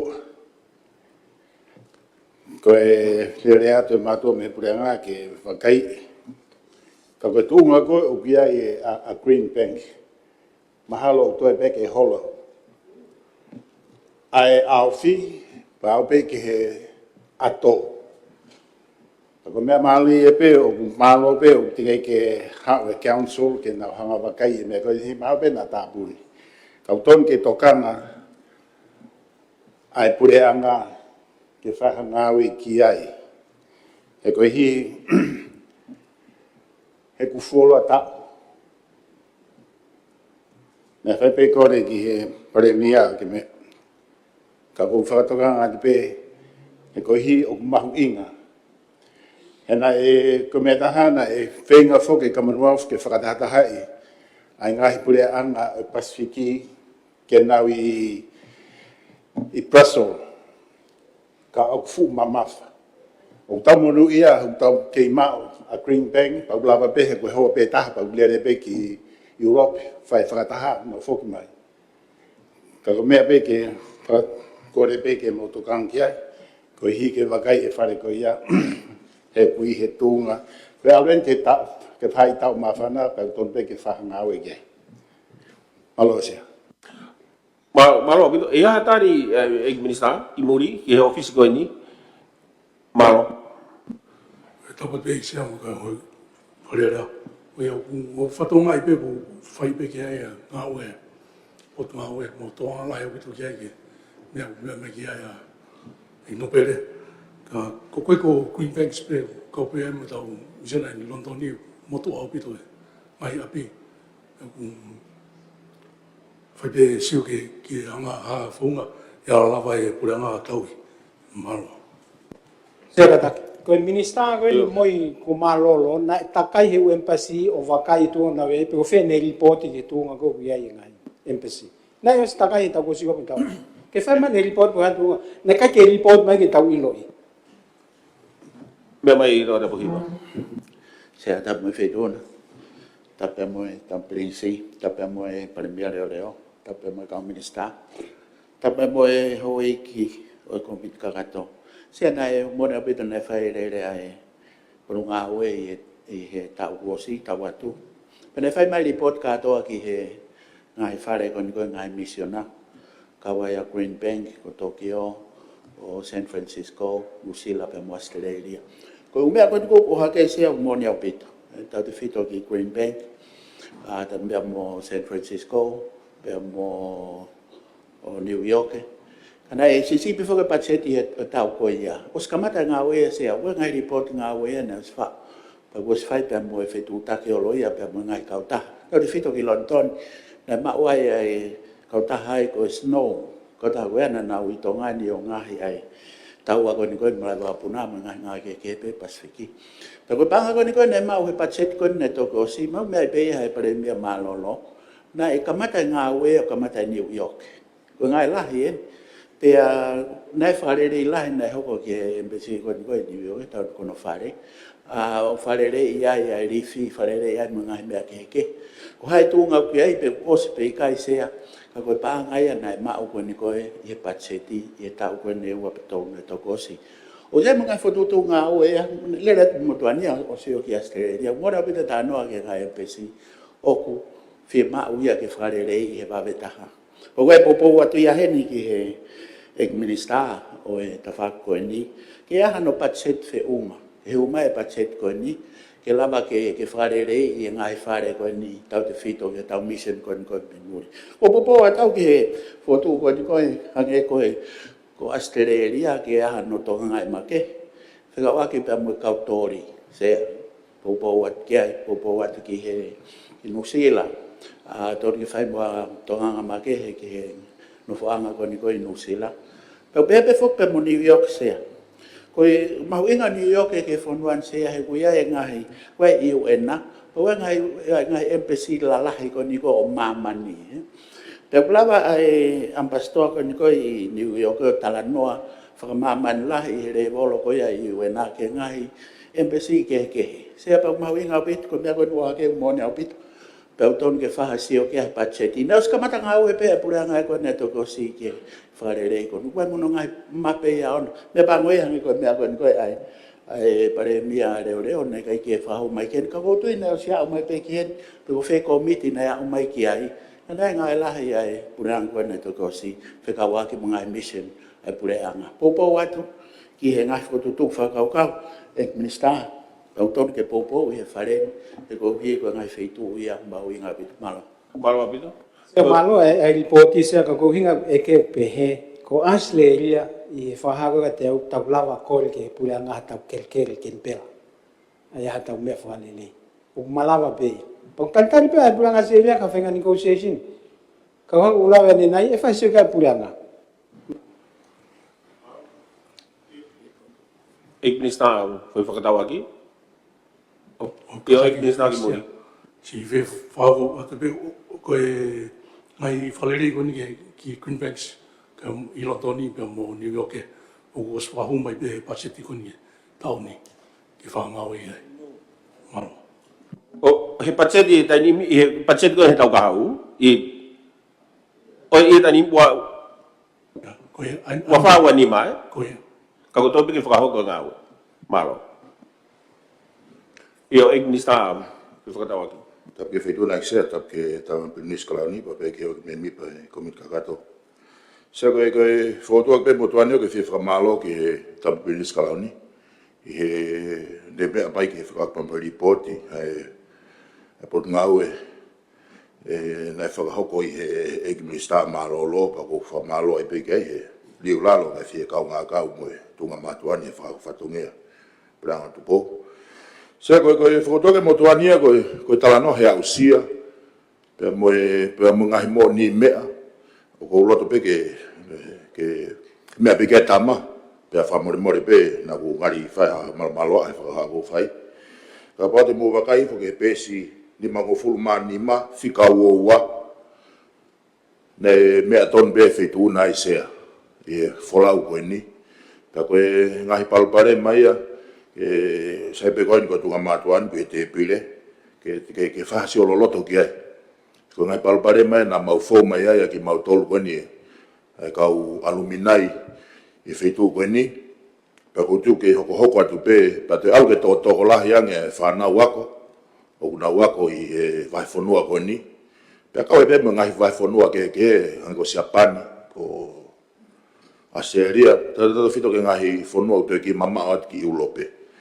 O tu mana tu le rei be feito na sea whakaamu me ne mo mea na fie mau ke na fie mau he ampastoa he tau whipotala no ake taim na tau wholau atu hai ke toki whai peha mea ke tama pa ko tau whito ke full time minute whai so ke patseti kai ke whiunga ki patseti o kuna whakako whatongia ai aki pia taha pe koe me koe polisi ngā au o whakahau atu aki to kuat whakamahina pe aku ia e whakaam na lawa o at whakangata ko ngā pe ko tōmu e ngau e whakadiplomatika hange pe koe nei mea mai ke ambastoa ko tu pe ke lau maali e lei pe tama ke toki whasio ke isu koe ko tu ko mea ngai mea moni mea ia nei o ngā kulotonga to whangai hange pe koe mea e whaitu una toko ua pe whoko komisiona pe pa mo tupou koe ngai ambastoa pe he koe i muri mea i pe whaitu una koe taimi koko te tae lata ai, koe ampastoa pe ke te whakamaunga ki ai, te osi tonga ki tae taimi koia. Ka koe tuka ngai whatongia kau na whakau e tau whanau, o i kai ke kau he patseti ka koe ngai mea makehe ia. ko ngau lahi au pito e pa ko whamalo ki he Englista, la pe ki he ngai whafonga whatipilobete ka ngai whanua muri, e ono takanga e kina tau whanau, whiru ke tau whanau ako, e nau ngai whekako whakahau. Malo se. Paro? Whakatu atu se. Iyo ko se whakatu e ua koe ni mei toa taptolu ka pehe ke ikno pere o.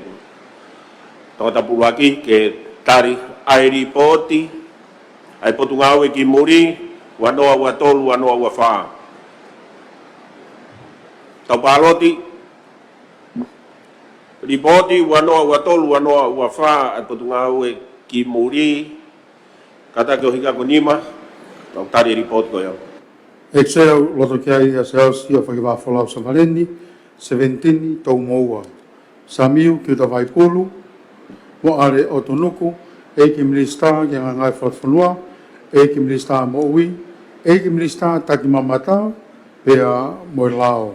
E ki milista tanak paanga humai, e ki milista ki kautau e nea fio, pea me potungau ki muri, e ki tohon pare mia, e ki milista whatau aki, e ki milista polisi, pa mo e ngai business e pureanga, e ki milista ngowe, e ki no pere tu fitu, e ki no pere fohe, e ki no pere tu wano, e ki no pere vaia. Se au roto kia tau honful ma fitu. O kia hatai loto kia i, pehi ko nima? Ika e wha roto kia i. Malo, koni tautari, ai ripoti koe ni, ai e minista ki muri, ko ke pinis kalau ni, tau anoa ua tolu, anoa ua whaa.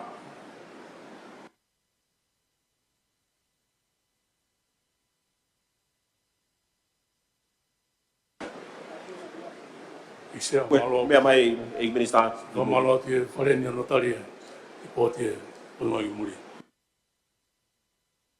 Malo.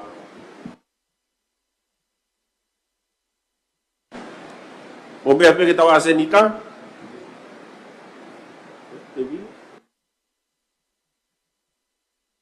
O kata ke botu i kote, tau ki rio whare area.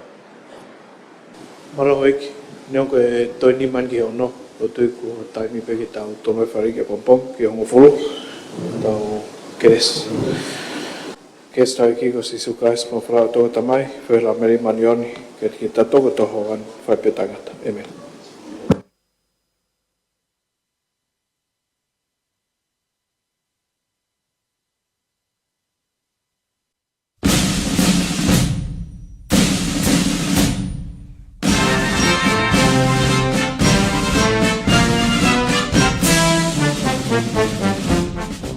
Tunga i heanga lelea pureanga Australia, o gumalawai ki mau whakamafola hanga tonu atu, a e to u wharearea o i wanoa ua wha.